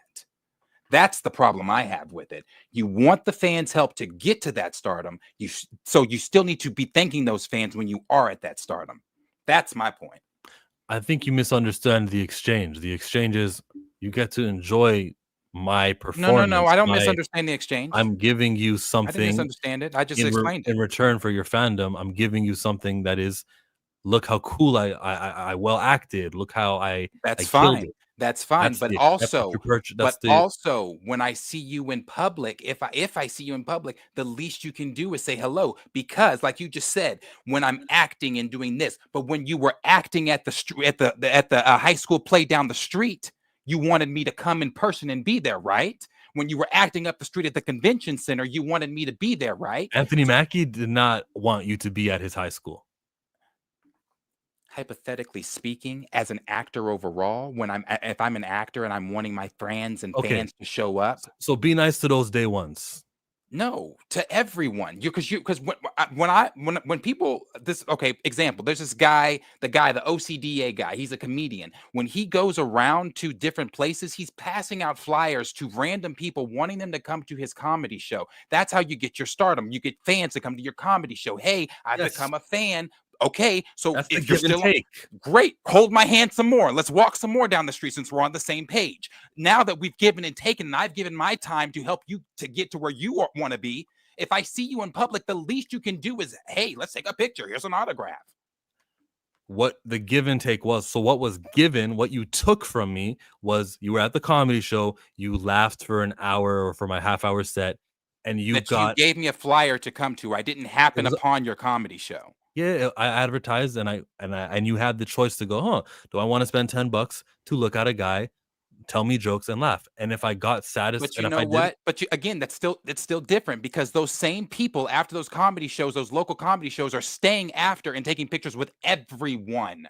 Cool. That's the right thing to do. Spend a little time afterwards. Yeah. And I'm not saying once you get to Mel Gibson status, you need to be taking pictures with everyone. But if one person comes up to you, 2, 3 people come up to you in public, hey, yeah, I got time for a picture. I got this. I got that. Now, I understand guys, I really appreciate it. I love you guys. I just really do not have the time right now. I got to go.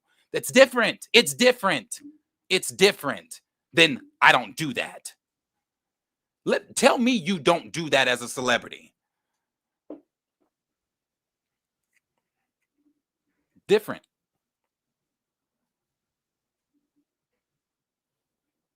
Again, as a fan, if I'm showing up, you should be showing up too. We've got some familiar faces on set. Oh, see you, man. I'm just going to do my best, hopefully get it right.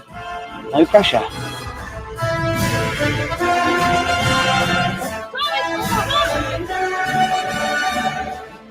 Wow, that was a really good one.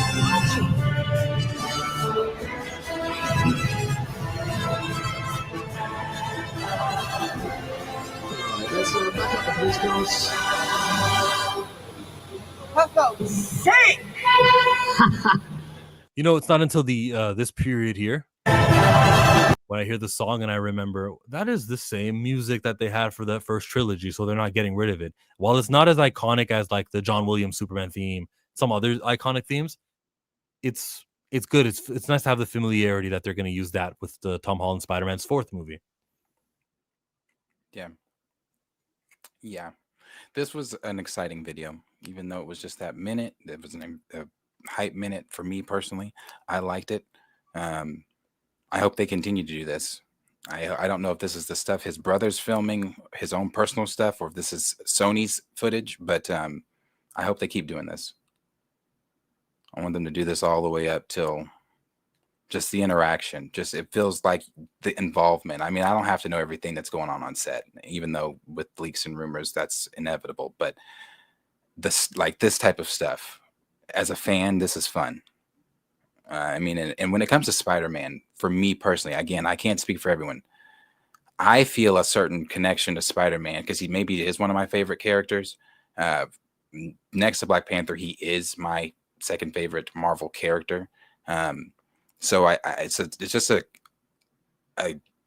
warmness, like a real hero sense. Even though I know obviously Spider-Man's not real, Tom Holland is not really Spider-Man. It's a real hero sense you get from Spider-Man. Like just seeing that stuff of him on set. I know he's on harnesses and shit, but it feels real. And like the feeling that Spider-Man gives me, even as an adult. So, I'm excited for this.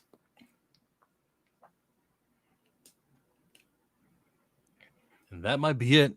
You sent me a couple other things. Here, you sent me the one of Jacob Batalon, or Batal, you know the one, the guy who plays Ned, Race Swap Genki. I mean, not Race Swap Genki. What am I trying to say here? You know the guy, this guy here. Now he's holding this. It's the Hobgoblin toy that he's got. Ooh. Yeah. I hope not. That's the picture he posted. Everything's coordinated. So that's not guaranteeing anything. It's just that this was coordinated. So maybe it's a misdirection they coordinated. It's fun. Yeah. Yeah. I hope he stays Ned. Hope he stays Ned. But yeah, no, that would be about everything. Only other thing that really put out there is Noah Centineo, for you Rambo fans, is going to be playing a young Rambo in a Rambo original film. Let's play this or that. Yeah, play that. The choice is yours. You can get with this, or you can get with that. You can get with this, or you can get with that. You can get with this, or you can get with that. Do you hear me? What's wrong with my mic? Mic check 1 2 1 2. We got the hoodie that is zipper. We got the hoodie that is a pullover. Between these two items of clothing, it's tough, you know. You got the zipper, the accessibility to, you know, on a warmer day, you zip up. On the cooler days, you make a little bit of space. So do you get the zipper version? Now, the pocket problem for that is that you get 2 pockets. Yeah, 2 pockets, that's cool. But they're just not as secure. They're not as deep usually. That pullover hoodie, you get the pocket. You can even have your hands touching inside the pocket, which is an extra bit of comfort that, that the pullover hoodie provides. Now, when it comes to putting it on, I think the pullover hoodie has a little bit more difficulty, more time to spend. So I lean sometimes toward the zipper for that reason. It is, if you get that pullover hoodie that fits exactly the way it's supposed to fit, you're good. But a zipper hoodie, sometimes they could be more baggy or sometimes they could be more tighter. All you got to do is adjust the zipper. So the choice is yours, as we say. You can get with this or you can get with that. We throw it to the chat as usual for the first, before we give it to us. Rain says no zipper hoodie. Steve says I'm a pullover guy. It's tied. Option 3, get your mom to modify version number 1 and make it a half. No, that's not an option. That's not an option, right, Studios? Nope, that's not an option. Darius, what are you wearing right now? I don't wear zipper hoodies. I hate them.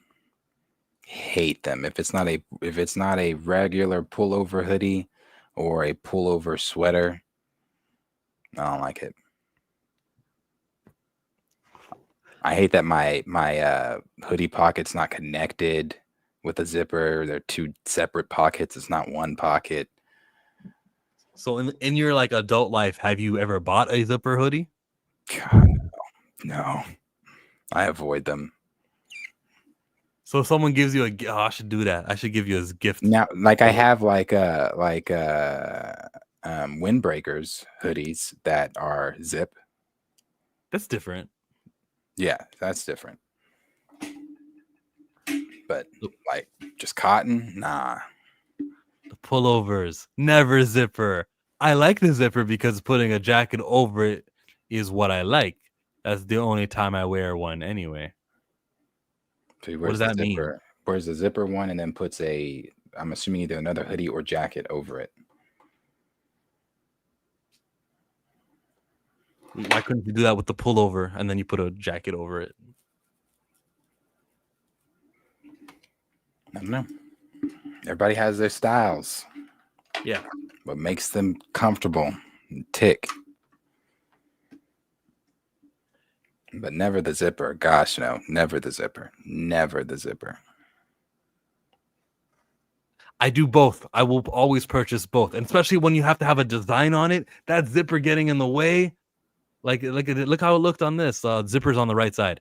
That zipper getting in the way of the Superman logo, bro. If I want the design to be unaffected, I have to go with the pullover. Yeah. Look how ugly that looks. It is awful. But the act of getting dressed is so much better with that zipper. The convenience of just one arm at a time. Can't do that with the pullover. Man, why is getting dressed hard for some of y'all in the morning? Like what? Y'all like just pulling the hoodie over? You know, you're late. You got to get to the function really quickly. You just get the one in your eye. You got something in your mouth. You're locking the door, and then you can do the, you know. Oh no, man, the pullover. Got to be able to breathe, chill. Sorry, what were you saying, Dwayne? You were saying zipper, right? I like the zipper because you can breathe. Maybe if you're like a rounder, like a bigger guy. I guess I'm a bigger guy than you. I got more to me, so I think that's why the zipper. That's appealing. I'm going zipper. But if I need to take pictures and I'm going to be at places and I want the logo and everything, it's the pullover. But overall, laziness will bring me to the zipper side of the force. Over the head will mess up Chill's hair regimen. Yes. I haven't worn a zip up since I was 20 years and my mom brought it for me. See, if someone buys you a zipper, you're going to be like, okay, next time I see you, I'll be making sure to coincidentally be wearing the very zipper you gave me, right? You'll do that to them. Y'all are nice. There are people that, well, I get clothing gifts, and I typically, and I'm not saying this to like be ungrateful or sound ungrateful or anything like that, so please don't take it that way. I always let them know I'm extremely grateful. I tell people, though, if you're going to get me a gift, don't get me clothes. I am very particular when it comes to my clothing. I am very particular when it comes to my style. If I've been given clothes and I have taken that shit back and gotten something else. Give me something else, not clothes. So no. We got to normalize the wish list. I want to get you something for your birthday here. My birthday is next month. This is the wish list that I have, you guys. It takes the surprise element out, but still. When I worked corporate at a job, that was one of the things we did. Obviously, Christmas time, the dirty Santa stuff, but you had a wish list. You would give the person, you would draw from then you would get someone's wish list, and then blah blah blah. Now I did actually there was only one time. Damn, that's true, huh? One time I was given a gift of clothing, and it was at when I worked for the dental lab. He got me a puffer Calvin Klein coat. Man, that is one of my prized favorite pieces of clothing. That thing is so damn nice. Because when I pulled it out, when I opened it, because we had to open it, and it was at a party, a Christmas party, employment party in front of everybody. And I saw, I was like, damn, clothes. And so I pulled it out and I put it on. I was like, oh, wait a minute. I was like, damn, like, yeah, good job. Because I didn't put clothing at all on my list. My list didn't have anything like that. But that's probably the one time that was a good gift. Clothes is cool, but it includes the gift receipt, easy returns. Yeah. I agree. Yeah, that was Morning Report. That is us. Thank you guys for hanging out. For you guys always tell people just give me the amount of money. Yeah. That too, or at least send me the money. Appreciate you guys hanging out this morning, listening to all of the things that we had to talk about, listening to the debate, listening to. I feel like you guys get one of those every show. I feel like it's not a morning report if I'm either A, not screaming at one of my pets, or we're B, not debating over something. I've seen the internet, and we've not crossed that line. We have not got into the, you know what I mean. Oh yeah, no, and I hope everybody knows when it's a debate of just that. It has no bearing on chill or I's personal relationship or friendship. So it's just a difference in thoughts. He's still wrong about Spider-Man waving, but it's just a difference in thoughts. Just like I was wrong about box office and all that stuff. Oh, we're funny. We have jokes on that one. The one time he was right. Isn't there like a wish list that I'm supposed to get you a toy off? Oh no, you lost. Oh gosh, that's right. I did lose, and he's not going to let that one go. I wouldn't either. It's rare for him to get those, so I wouldn't let it go either. I cling on to that one. He's right. I have to buy that toy myself. He doesn't have to. Yeah, we're gonna make some rearrangements in the studio. I'll let you know. Just we gotta wait till September so it's finalized, and then I'll choose what gets behind you. And how long do I get to choose? It's gonna stay that for till the end of the year, right? No, that was not it. We never put a time frame, so the time frame should be a month. We never put a time frame, but the time frame should be a month. Why don't we let chat decide? I don't know. I don't know. They might say some weird year shit. Yeah, so you already got exactly what he just said. One talking about end of the year. Oh, we'll think about it. No, because some of the stuff I want back up here, like, yeah, I want my Silver Surfer back up there. I want you can't. Well, I would have to change the camera. Silver Surfer can join back in 2026. No, see, that's too far. Like Stan's here. He has to stay. Stan's always. He watches every stream. Stan is gonna have to take one for the team. Not for a year, Stan. Just for a month. Just for a month, and then you can come back.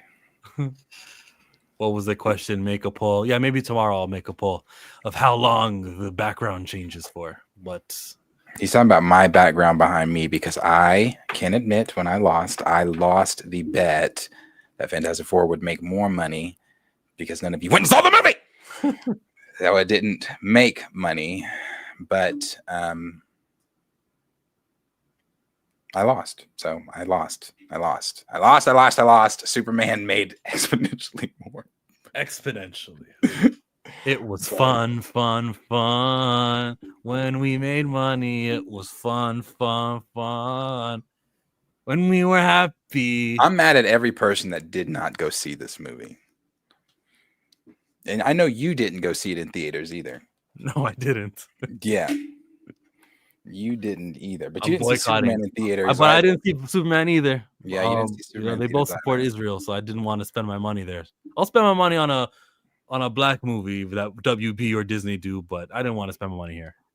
Thank you, Dwayne. 6 weeks should be good. You know, speaking of Israel, Leonardo DiCaprio is building a luxury hotel in Israel. Yep. When I saw his movie come on before Weapons, the trailer, I said, ew. I was like, I will not be watching that shit. Yeah, but my Leo's perspective has changed on Leo.